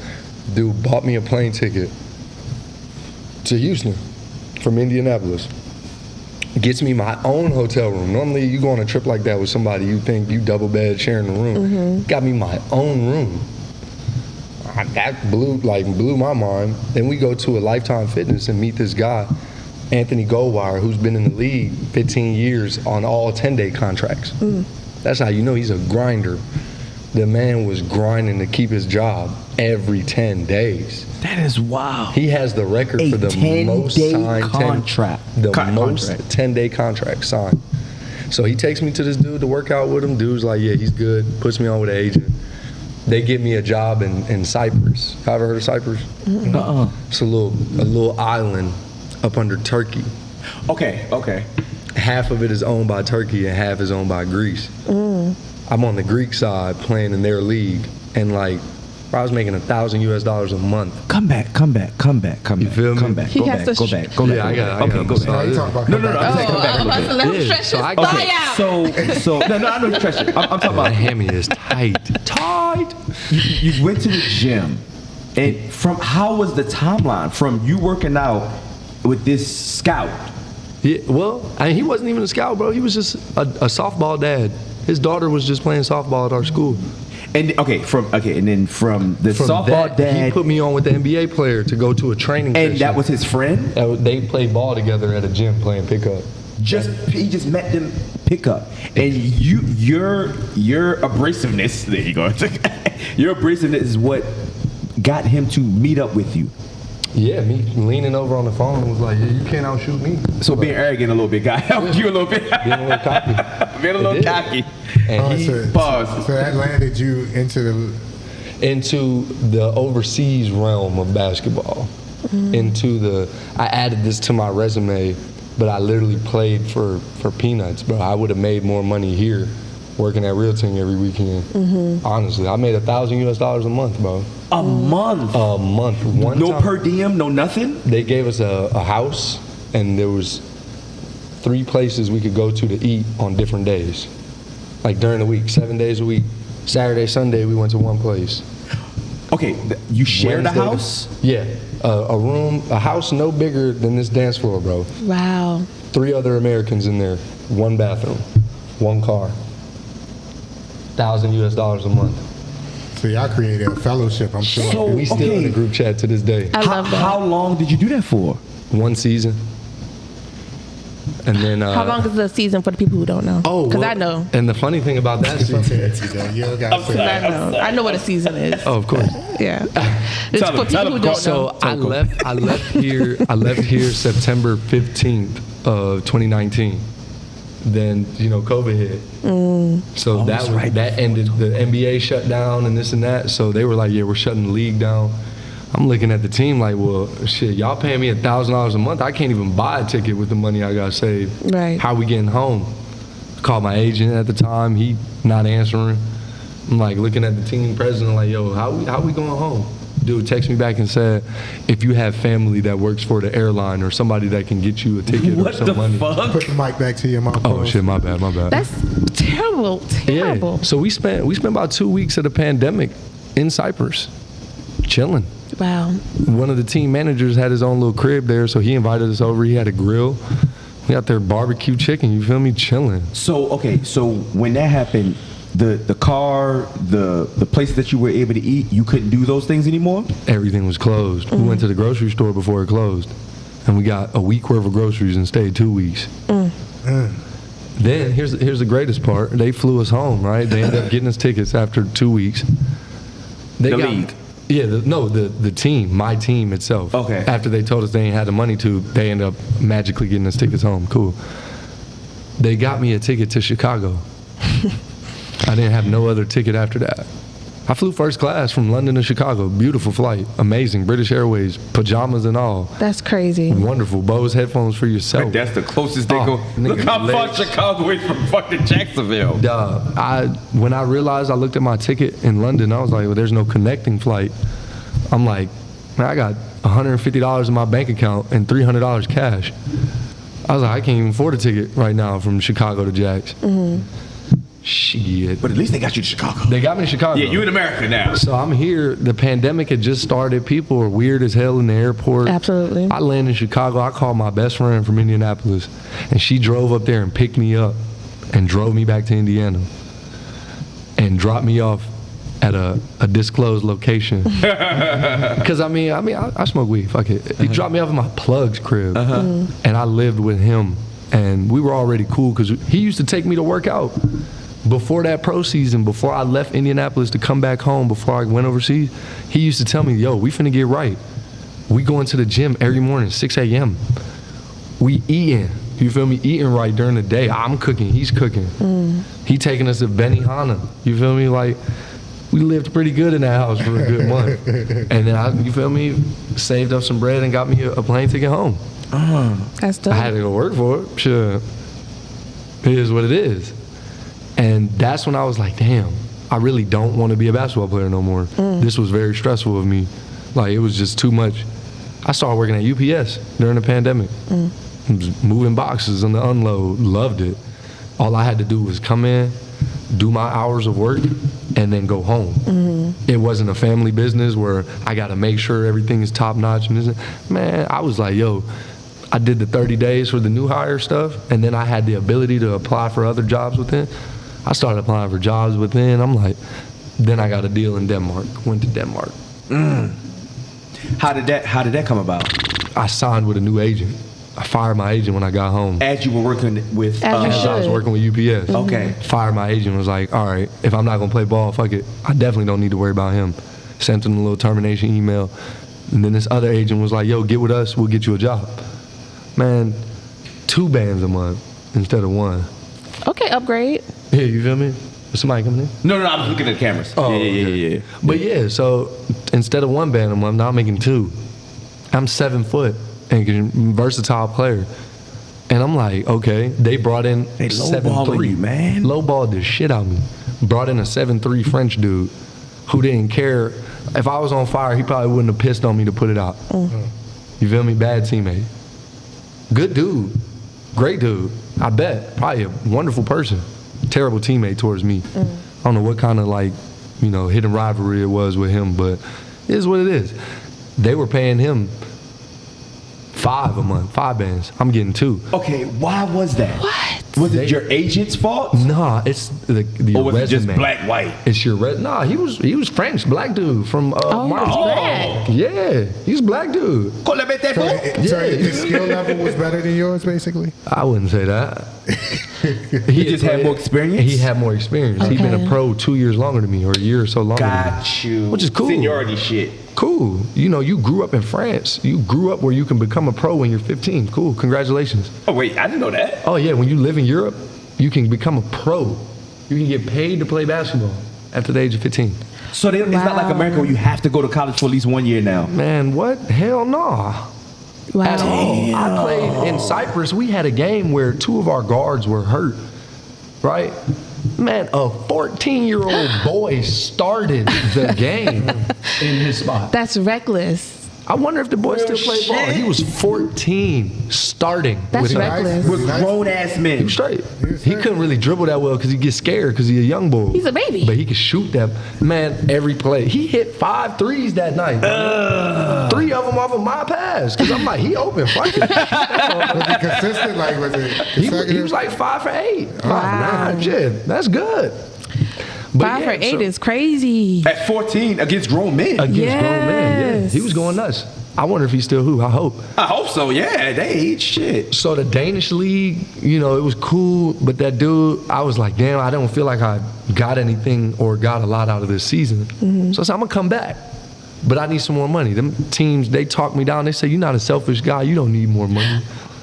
And that part clicked in me because I'm not a selfish person. Damn. I'm not And you let them tell you that? I did, and I went right back for the same money? 2 bands. For how long? Reggie. Between August and May. Came home in May. You just pissed me off. I know. It pissed me off thinking about it because I went out there and I told him, I said, if I come back and y'all bring this other guy back again, I'm gonna sue y'all and I'm gonna leave. It's gonna be a thing. I'm gonna make it a thing. They signed me. I was like, no extra bread. I got the car now if I need it, so it's cool. You could walk everywhere in that city, so it was smooth anyway. And I was treated like royalty. I can imagine. Bro. Like all the restaurants, all the shops nearby, like you the tallest man in the fucking world in that town. In that town, I was the tallest dude, bro, and they treated me like, you feel me? And you're a black man. Let me ask you something. Jamaican black man. And Jamaican black man. Is that what taught you to learn your worth?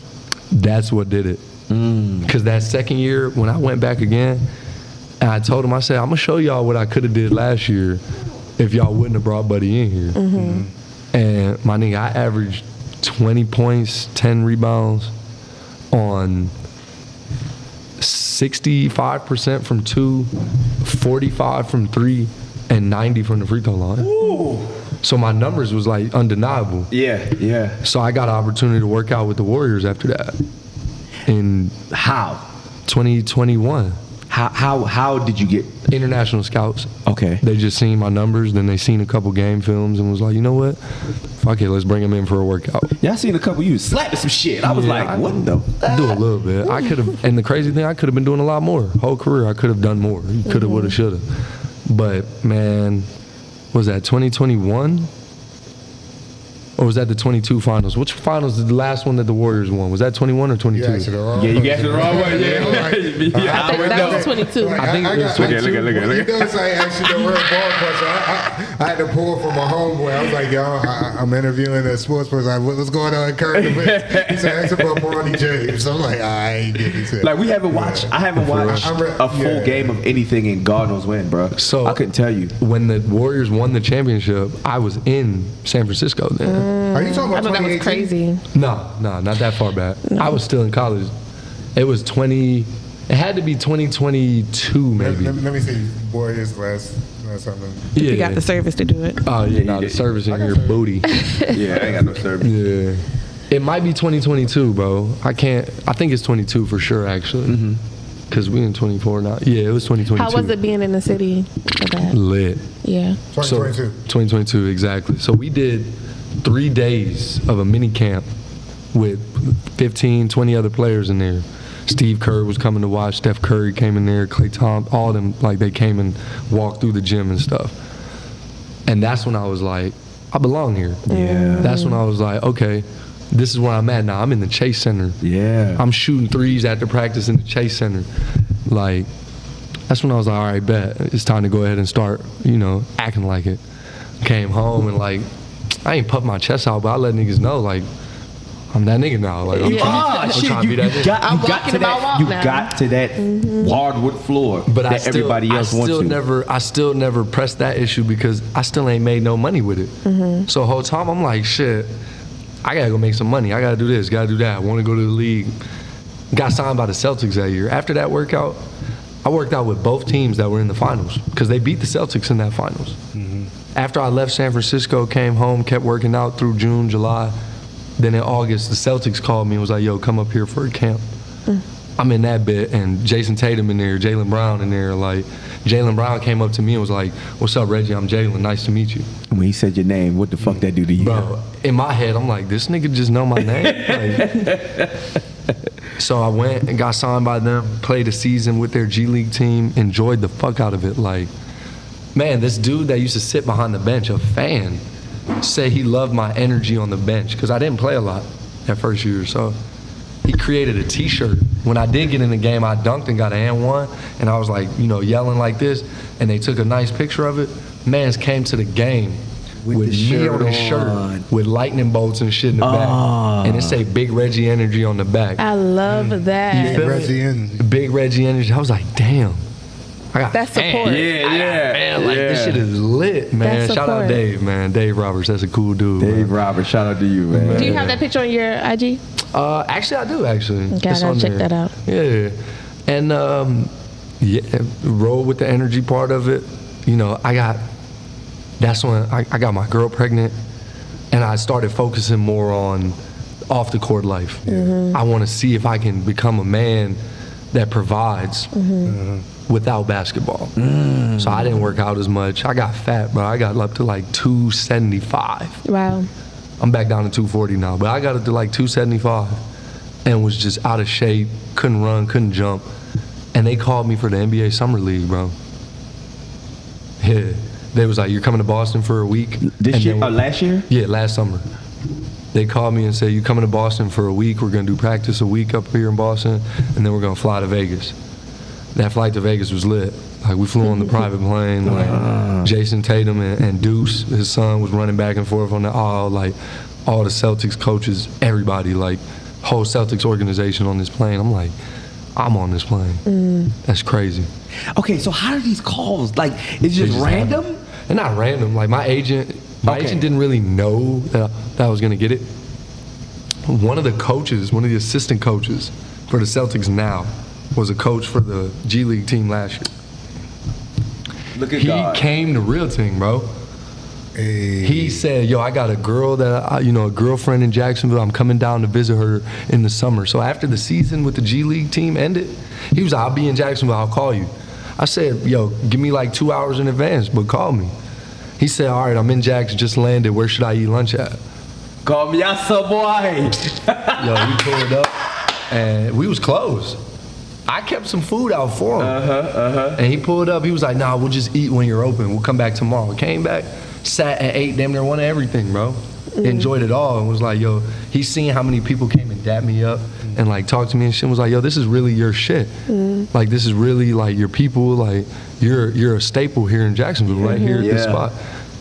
If he would have told me outside of basketball, if he would have told me that day that I was gonna be on the summer league team, I'd have started working different. But he didn't say nothing about it. I had no idea. They brought me out there. I didn't play till the last game of summer league. You play 5 games. I sat the whole first 4 games. I did some shit as a teammate on that bench that I'll never forget, and I hope my boy never forget because, I mean, he didn't have an accident, but he had a dookie stain on his shorts. I ain't gonna tell you who, but it did go viral. It was fucked up, man. What did you do? I didn't mean to What did you do to help Shit him? happens. Wait, No, on his shorts? no pun intended. Wait, go back. Shit happens. Yeah, bro. And like my teammate on the bench with me was like tapping me like, yo, look at so and so shorts. I'm like, what? He was like, yeah. I look. I'm like, yo, he got a dookie stain. So I'm like, fuck. This is the NBA Summer League, and he's that guy too. Yeah. Can't say his name. Can't put him out there. Don't do that. But I'm like, damn, that shit right on that. right on there. I'm like, ah. So I'm like, all right, what can we do? We called timeout. He came to the bench. I said, yo, sit down. I took a towel, put the towel over my lap, took my shorts off, gave him my shorts. I said, yo, take your shorts off, bro. Switch these. Take mine. He knew he had a dookie stain? He ain't know. Bro. So is he looking at you crazy right now? He's like, bro, what the fuck you talking about? That I said, boy nigga, don't just wipe do his it. ass right. Just do it. And that's what I think it was. But either way, he said, what, bro? I said, just do it, nigga. Took my shorts off. I'm on the bench in my tights. Oh my God. In my drawers, basically. I'm on the bench with the towel over my lap. And the equipment manager going to get me some more shorts. Man, he wore mine and it dookie stained on mine too. Oh, he just had wet ass. Oh, he was boy. Chill. That's my dog. Like, no. Anybody out He might be your all dog. people that I've met through this basketball shit. He might be your also- dog, but he I needs know. some training on that ass wipe. And He that definitely could very must well have be missed. true, but it's also Sweat. he might, you know what I'm saying? And you don't know his condition. He might have a condition. A doo-doo I can't even get it out. Listen, whatever it was in shitty ass that condition. moment. Yes. Whatever it was in that moment, we switched shorts. I let him go take my shorts. The equipment manager came back, brought me another one. I said, nah, bro, you need one more. So That's when he got subbed out.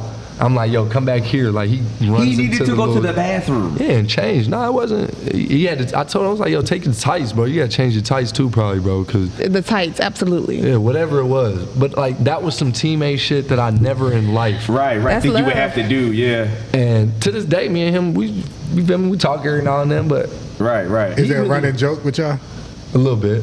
I try not to give him too much shit about it. It was funny, but it was at the same time. It's funny, but it's fucked up. Yeah. Because that's something one you sometimes don't even know about, Exactly. and two it's something you can control. It's something you can control. You So can Sometimes. control it. Sometimes, because I'm very sensitive to this subject because She I dookied on herself before. have Oh, Lord. You I said had PP or Crohn's dookie? disease. Okay, that's IBS, a difference. Okay, that's So, different though. You know, Sometimes it is what it is. Sometimes. I done pulled it a couple times. And been like, oh, no. I know I got IBS too, right? But that's different though. If you just that's don't what I'm know, saying. You don't know what his condition right? is. If you have a condition, It went that's viral. fucked up, right? It went We left the viral. game. We get back to the hotel and like we're on the bus, and you could see the videos on Barstool and all that. I'm like, What was his reaction to it? he was quiet, didn't say nothing. Did y'all win that game? That boy We washed did. his ass better after that. We He ain't never did. had another dookie stain ever. Ever. Yeah, But guess that- what? Shit, It took That'll teach you something. Just like we all had those moments at one point where it was like, oh, I never do that shit again, literally. Literally. And I'm like, so that was the summer league for me. That, you feel me? I was a teammate first, honestly. Because that's what I was there for. I was there for the energy and to be a good teammate. So where are we now?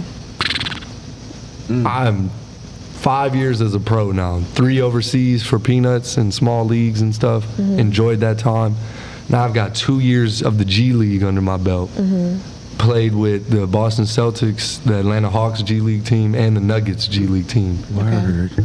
And honestly, I've seen 3 different teams and how they operate, the terminology they use. And to be honest, and I don't work like every other basketball player in the city does. There's guys who are real pros. They get up 9 a.m., work out, eat lunch, work out again.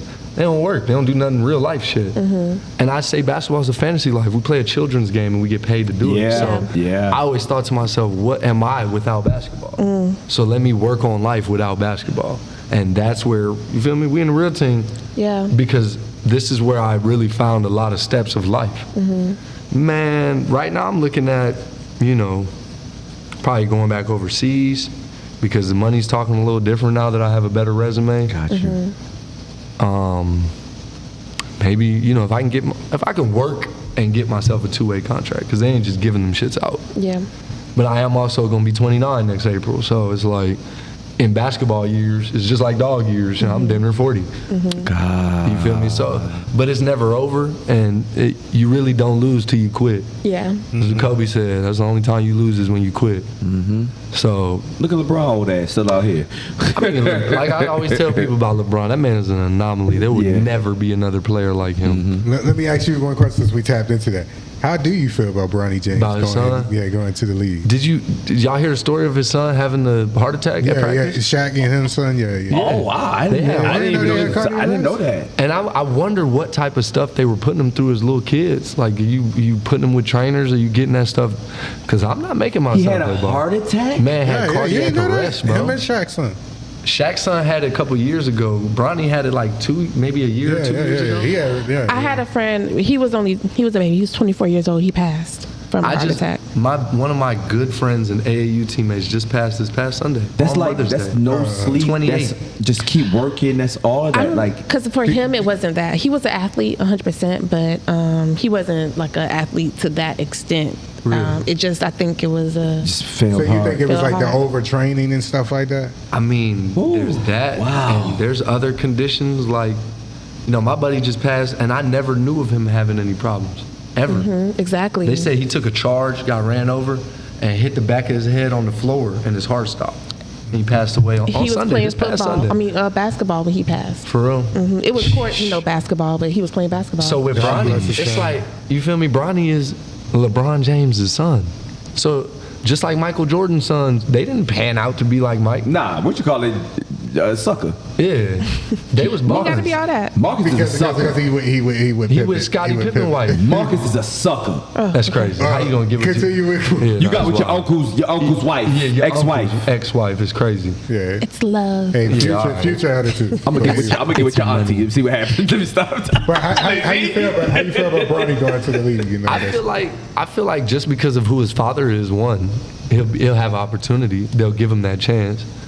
But on the other hand, it's like, You think he's ready? I mean, Shit, now if you have a heart attack, the fuck? and that's the thing, bro.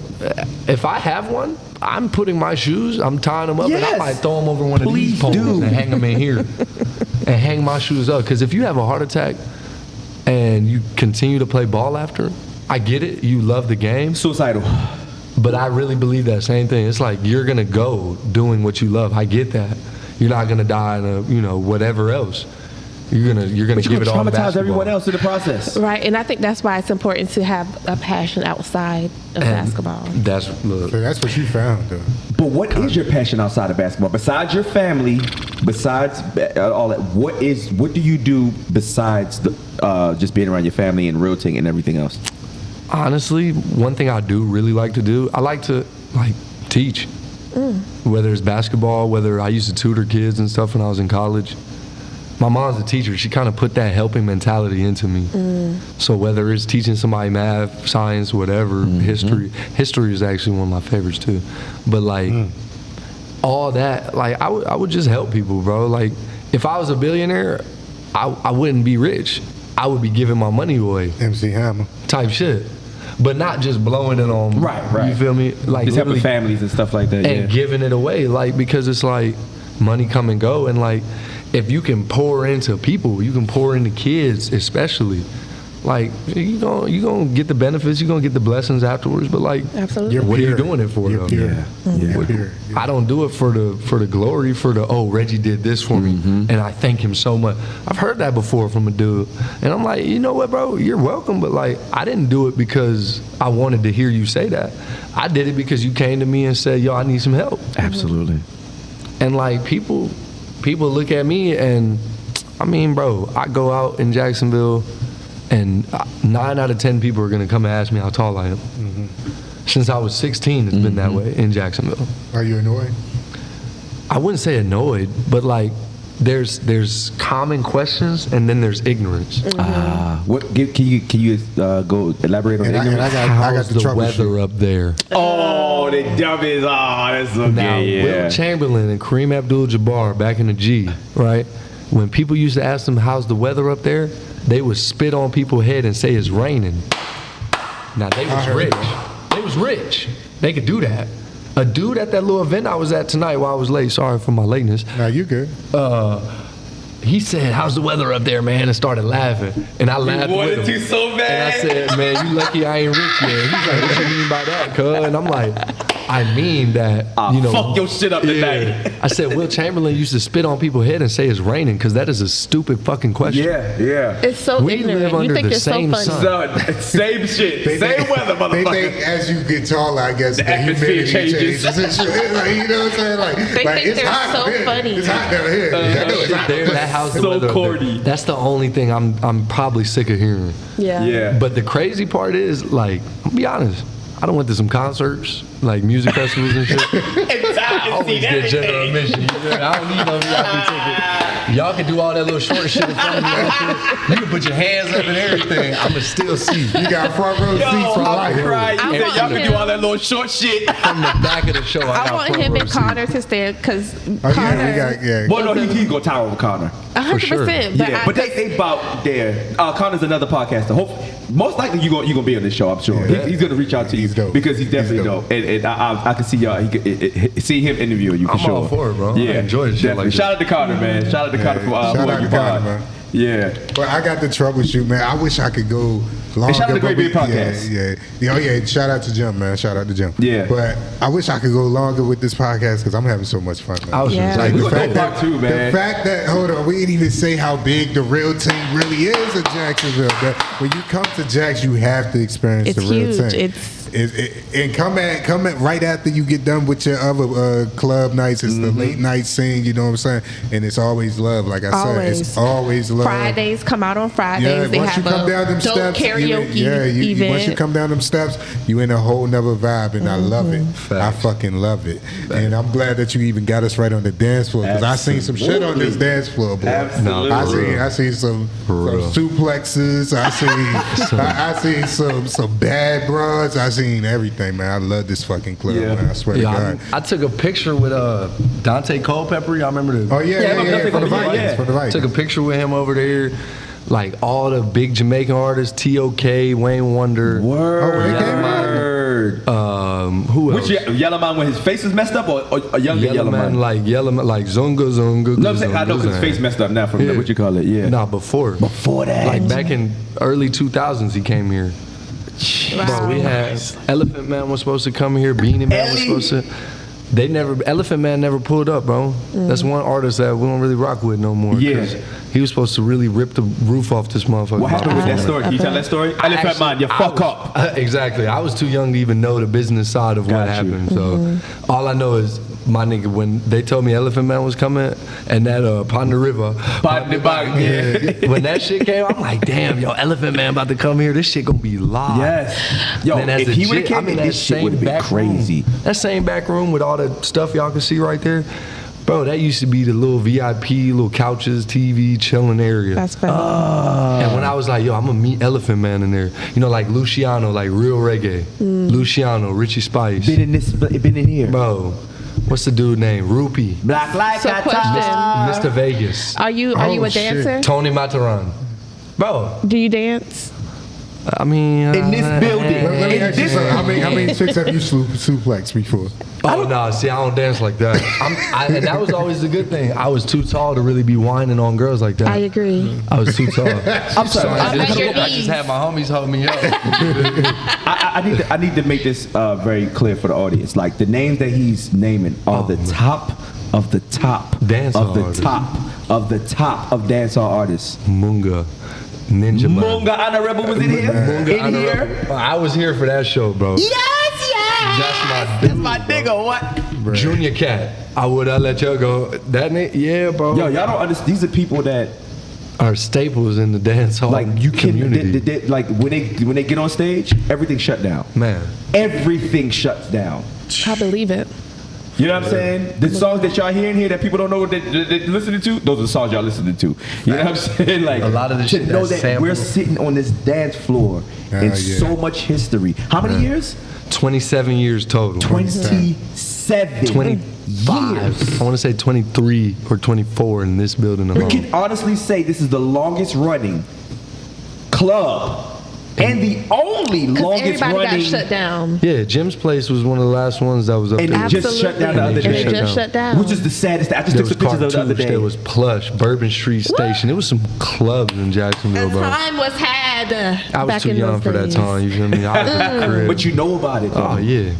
And you're still up, and y'all still here. And listen, I don't see this shit slowing down no time soon. I don't either. Because It's 27 years and it still has potential to be better. absolutely, listen, The people come potential here is just the there. way it is, Exactly. and enjoy it.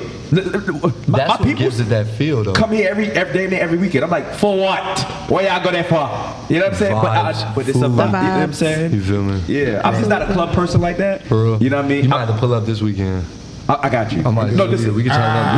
I got the no, kids. we know each other personally I now. can turn up. What we doing? Pull up. I'm going to get y'all a section. Hey, if we I can lit break the there. kids, man. I was just saying, God damn, you say next said week, this and I got Friday or it. next Friday? They walking? Yeah. They I can ain't run ready. food, bro. They can run food upstairs. We put them to work. Okay. I got a 5-year-old and a 2-year-old. Okay, the 5-year-old, we can get him a job on everything we can. The 2-year-old, we had to work with him a little bit. He'll be ready by 3. I'll see what I can do. Y'all text me, I'll be like, all right, I'll slide One through more real question quick. before we do the Troubleshoot, yeah. Yes. Are you gonna bring your baby up in here? Is he gonna run? What you gonna do with him? I hope and pray that me personally, because this is my dad's business. Mm-hmm. This is his business, and we've run it the way he wanted forever. Mm-hmm. You know, and that's cool. It's taught me so much about life growing up in a business with a businessman as a father. So I would love to be able to do that for my son too. Yeah. Maybe not in this specific building, because like I said, this one's got some age to it. Yeah. But to get a food truck, maybe something to where I can teach him the value of money. Yes. Because that's one thing I learned like a long time ago, and the value of needs and wants. That's 2 things I learned in this building. Like, you don't need something, then you don't need it. Yeah. If you want something, you need to know if you need it or not, and then you pursue it or not. So I would love to raise my son in a restaurant for sure. Love that. It teaches you teamwork and how to handle adversity on a different level. Yeah. And then the people skills that come with it, it's a lot. Yeah. It's a lot. It's really a whole package thing. Like A lot for- of lessons. You have dealt with this city. Oh, yeah. This is customer service at like to another level because y'all it's so. And I love that your people kept your innocence. Yeah. I love that. Yeah, they really, and like the pool tables when they used to be on that back wall, my rule was with my dad was, you know, when midnight hits and a lot of people start coming in and stuff, I gotta go in the back. I gotta go in the kitchen. And I used to hear, you know what song he hated, because we used to work in the kitchen together at night. This is 1:30 in the morning. The one song he used to hate hearing was Bone Crusher. I never started in the club. Why? Think I'm a You know pawn. why? Because that song back in them days, Oh, bro, made everybody go crazy. I ain't never scared. fights and all. Yeah. So he used to tell me like, yeah, stay in the back. I used to be nervous because them TVs that's out here by the bar, there's a TV in that back room, and the cable was all connected to the TVs. So I'm back there as a jit watching Seeing the videos. Yo Jones. I'm like, damn, I can't even really put it on the TV because it's gonna show in the whole club. So I used to be scared of that. I used to be playing video games back there, man. Like Living your best life. Learn how to cook. That's why I got tall, bro. I was spending a lot of late nights as a jit in here between the ages of like 8 and 14. I spent a lot of like. Then in high school, I was in here. Yeah. Like at the pool tables is where I stayed though, because I never wanted to be on the dance floor. It was too crowded. Yeah. It was nowhere to walk I've still through. never been on the dance floor until today. This is my first time. I ain't been in the middle, but I've been right down the poles. Because like on the poles, that's where everybody stand there and kind of watch. That's You know what I'm how My saying? spot is always right there or over there by the bathroom. Yeah, my spot is Or right- I go over there in the corner because it's more dark over that corner over there. Yeah. But I usually right here. Cause remember me and you was right here we last be time, right Nico. here. Yeah. The thing is, I love when they play like real dancehall music. When they dropped the Meek Mill, it was cool. But I was just like, I come here to hear something I ain't never been exposed Yeah, to. that's the DJ though. Yeah. We can't blame that on the venue. No. But I got to troubleshoot with you, man. I got to troubleshoot. Like as you was talking, I heard so many troubleshoots. I had for a minute, I had troubleshooting your doubters because I love the fact that you say you got motivated by people that just said you couldn't do the naysayers, and that's something every motherfucker have. Whether they say it in your face or not, everybody got a naysayer. Just believe that. But what I really wanted to troubleshoot, because you said it once you started talking about ball, you was like, man. I was like, so did you learn your worth? And you was like, yeah. And I was like, man, you know how many motherfuckers don't know their worth? Even me, like I go to my job sometime and I'm like, man, I bust my ass. And you know, when you come ask for a raise, it make you dig in your pocket and say like, what have I really done that nobody else did? You know what I'm saying? Why am I so timid to ask for something I feel like I worked for? Yeah. And you know what I'm saying? So like sometimes it's always great to know your worth. And I feel like somebody could take from your story that you sat there next to somebody that played ball with you and you like, man, like you ain't shitting on me. Why am I being so nice saying like I don't deserve this? Yeah. And it took you one moment just to say, man, you know what? Fuck it. I'm going all in. You gonna fucking pay me. And I'm doing shit out here. Yeah. And you said once you learned that skill, you walked around, you felt like you was the king of the town right there. I hated I enjoyed like being able to walk around, you know, like that. I hated it at the same time though, because people already gonna have a little perception of you. They gonna have an opinion of you, and the opinion that I've been giving people since I was tall was that I'm just nice guy, this, that, and the third. But once Hold on, don't get into your troubleshoot. I'm gonna ask you to all right, troubleshoot because he was ready to get into it. He said it's a fire. All right, so let me roll out the question for you. What would you say to a listener or somebody struggling with knowing their worth and like they kind of timid on speaking up, sticking their chest out, saying, "Yo, I deserve this shit. This is my shit. I know my worth. I know my value. I know what the fuck I bring to the table." What would you say to somebody? What is your troubleshoot? And when you end your troubleshoot, say, "This is my troubleshoot." All right. Honestly, if somebody's dealing with not knowing their worth, right, I would say everybody is placed. I mean, it goes back to belief in God too, because if you an atheist, there ain't nothing I could do for you. If you don't believe that there's a higher being that, you know, leads us and guides us to what we were made for, I can't help you, because that's where I got the worth from. Because I'm like, dang, my mom 5'11", my dad 6 foot, my mom, I became 7 foot out of a blessing. So it's like I became a vessel then. So it's like you got to know what you want, right? And like you got to be able to block out people. You got to be able to do all that. But at the same time, like popcorn, every kernel don't pop at the same time. So there's so much social media and you see everybody popping, and it just ain't your time sometimes. And you may not get what you think you're worth. But if you stay on track, if you know, you gotta grind it out. My nigga, you gotta grind it out, honestly. Find something that's your niche, what you wake up and do, you could do every day. Like I wake up and come in here every day. I know I could work in a restaurant every day, right? I know I could go to basketball practice. Well, yeah, every day. And it's like, this is my troubleshoot part. It's knowing that you're here for a reason. Because there's a lot of people that get into their self and they're like, I'm worthless, or I'm not doing nothing, or I ain't making no money, I'm struggling, I'm hurting, this and that. But everybody is placed in situations, everybody's placed and guided through life to get something. And it ain't always gotta be $1 million contract. It ain't always gotta be a raise at work. Maybe the job you working at that you wanted to raise at, maybe it's somebody else in that building that's watching how you come in and grind every day, and you might be helping that person get through their day and not even know it. There's people we walk and we do our thing and we don't even realize, like, there's people looking up to us. I never knew that. I thought people looked up to me because I'm tall. That was it. Then I started talking to kids and like going to schools and stuff and really hearing like these kids are like, oh my gosh, like, oh, and I'm like, man, you have all the power in the world to be better than me. So I'm nobody, bro. I to this day I tell people, yo, I'm nothing. I'm a 7-footer that plays ball and is just a nice guy.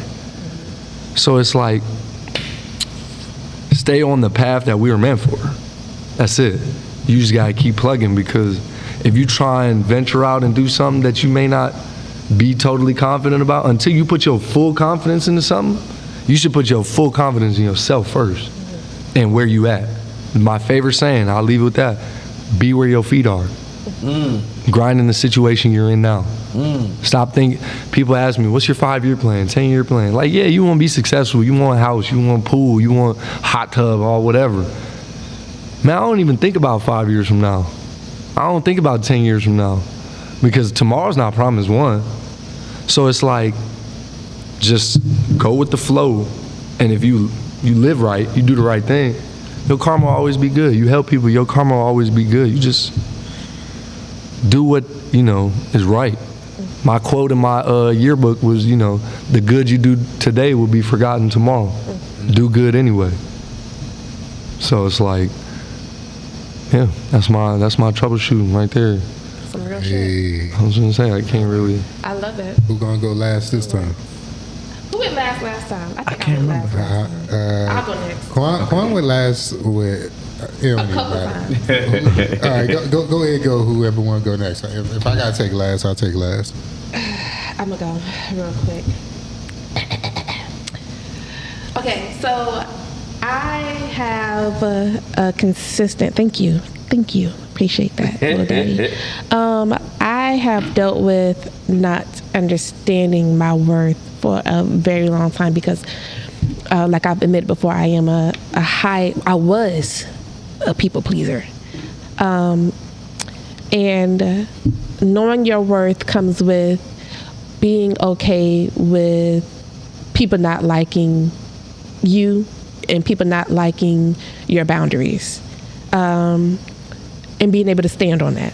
So knowing your worth is, regardless if people think you're the worst person in the world, stand on that shit and keep going, because at the end of the day, this is your life to live and you got to make it work. When I was at FAM, I remember one of my teachers, I was going through some issues with my grade in the class, and I was just like telling her, like, I'm gonna go back home, and she was like, yeah, you should. And I was like, oh.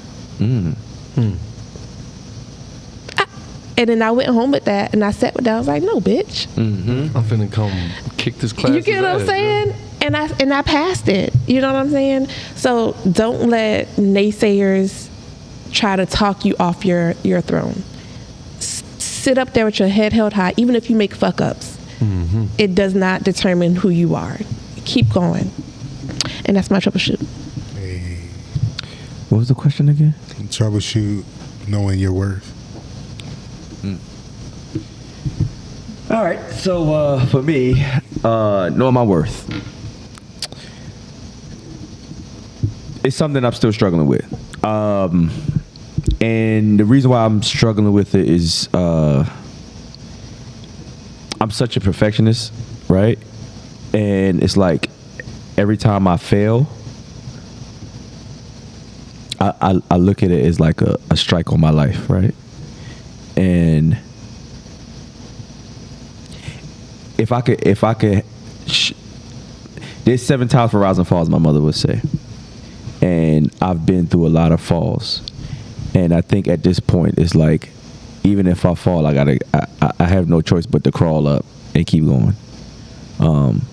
Even now, like not working, none of that. I remember sitting at the job and asking God to say, hey, listen, I need some time to go create. I need some time to go do this and third. And I didn't ask the right question. I didn't say I need some time and money to go create. But that's what I'm doing now. And it's giving me time to perfect my craft and to work on other things that I wasn't able to work on while I was at a place that didn't give a damn about my worth. They could give two craps about anything. All they care about is, hey, this body is here to fill this contract, or this body is here to go turn a wrench, or they could care less about me at all. I went to work. My dad passed. Literally, my dad passed the day before I went to work the next day, and it was only because I needed to get out of the house and just be like, all right, let's go here. And then when I got there, I was just like, yeah, this ain't it, because these people really don't give a damn about me. Even when I said it that day, they were just like, oh yeah, my condolences. I was just like, yeah, this ain't for me. You know what I'm saying? Because they really don't care. Yeah, they don't really care. And I'm sitting here, and even now, struggling. Like, you know what I'm saying? Got to hit people up like, yo, let me get some gas money, this and the third, just to get to a spot. I still know my worth. And but at the same time, it's a struggle, because you're going through financial stuff and all of that. So it's like, this ain't easy, man, to know your worth. So I'm still struggling with this. Every day is still a learning process, and I mean, I can't really give anybody advice to say, hey, this is gonna be easy. It's not easy. Just keep going, man. Just keep going, and you gonna figure it out. You're gonna figure out your worth and all of that. But I know I'm worth something, and I know I'm like I said the last podcast we was what's her name? I'm more than what I think I am, and that's my troubleshoot. Period. Hey. You're a black king. Yeah. Shawty. Yeah. So I'm right there in the same bracket as you. You see, I ain't piggybacking though, but I struggle with knowing my worth as well though. And it took somebody to actually pull me aside and say like, yo, why you don't feel like you're valuable? Like why you don't feel like you add and multiply every time? And the first thing I said is because I know other people do more than me, and they was like, no, they don't. You're watching them. You're not even watching yourself. They was like, pay attention to yourself. You over there trying to watch what everybody else doing, and you like, oh, you do this better, you do that better, and you haven't even sat back and said, oh, I'm keeping up, or I'm doing more, because what I'm trying to say is I focused on everybody else, and I didn't even look at what I was doing my damn self, because I'm so busy running around saying like, oh, he doing that good, he doing that good. So I'm gonna bring it back to the time when I asked for a raise.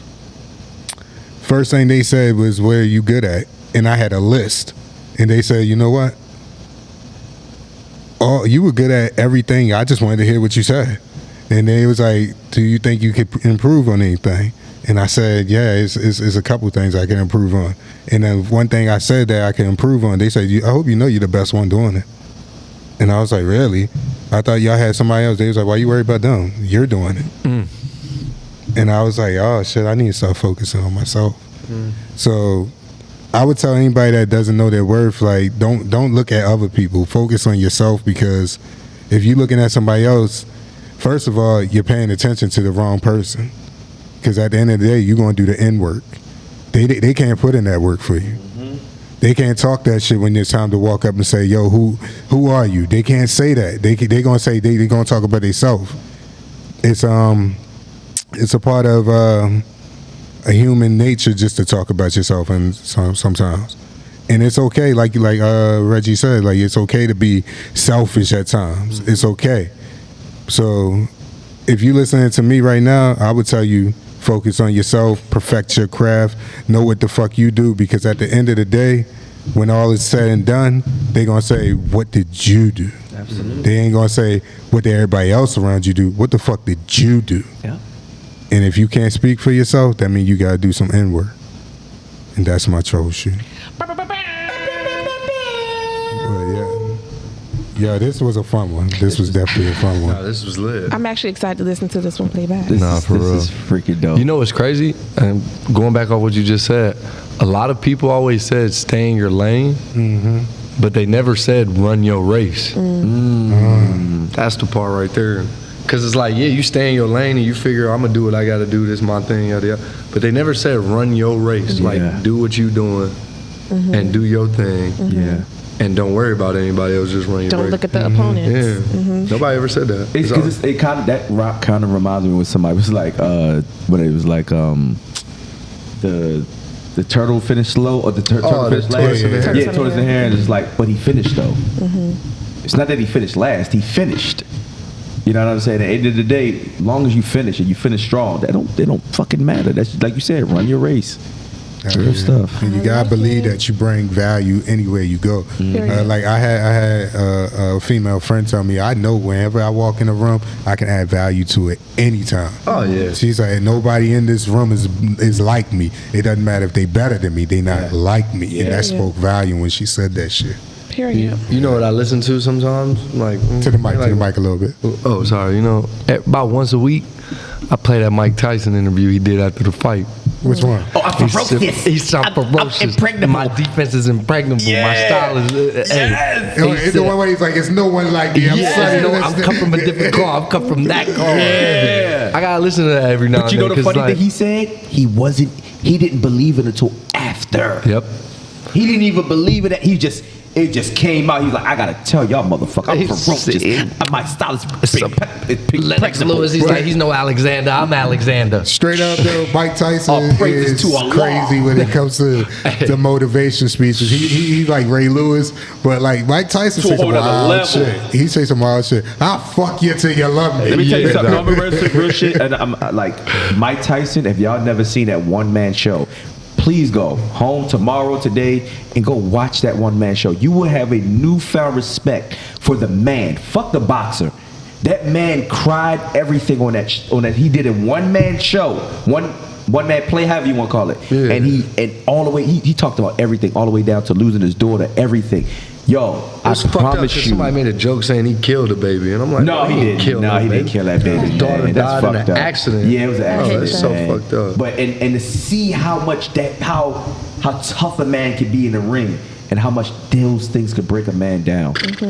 You're still dealing with life. You know what I'm saying? You're still a human. People look from the outside, looking and just see this big old burly man, and see he's the strong, and he can tear your head off. Not understand that he's still human. Yeah.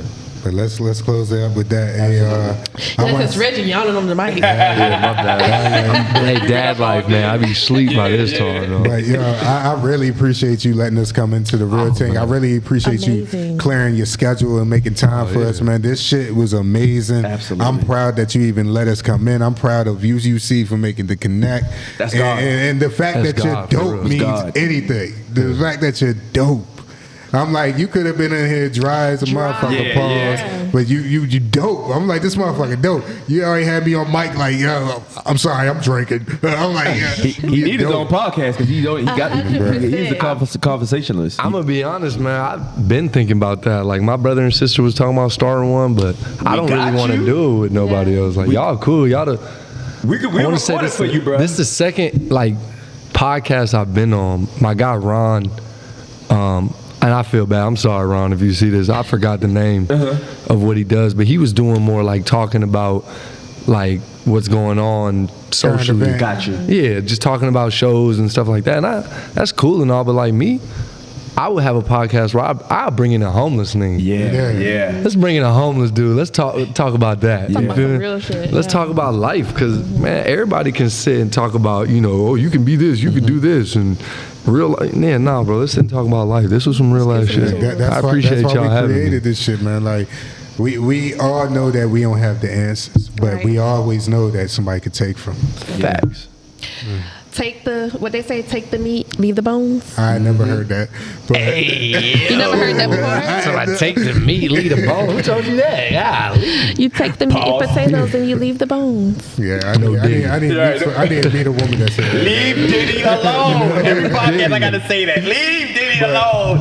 Oh, we're gonna have to dive into that another time, dude. Please, we gotta have you back, Reggie. We gotta have you back. Free R. Kelly, man. Let's go ahead and close out the show, though. I ain't trying to get mature with y'all tonight. But let's go ahead and close out the show. Reggie, this is a segment of the show we say our farewells. This is where you can leave your social media. You can say a motto that you go by or something, but just let the people know that where they can find you, and also just say your farewell. Oh man, well, Reggie K _ on Twitter, now known as X, which is crazy to me, but it's cool. Worldwide 5 on Instagram. I mean, I don't know. I ain't even huge on social media like that. You can look up some of my YouTube highlights, get them some views. That'll look good on my resume. Man, shout out Duval County, bro. Shout out Riveting. Like, shoot, ain't really much. Shout out my girl and our son.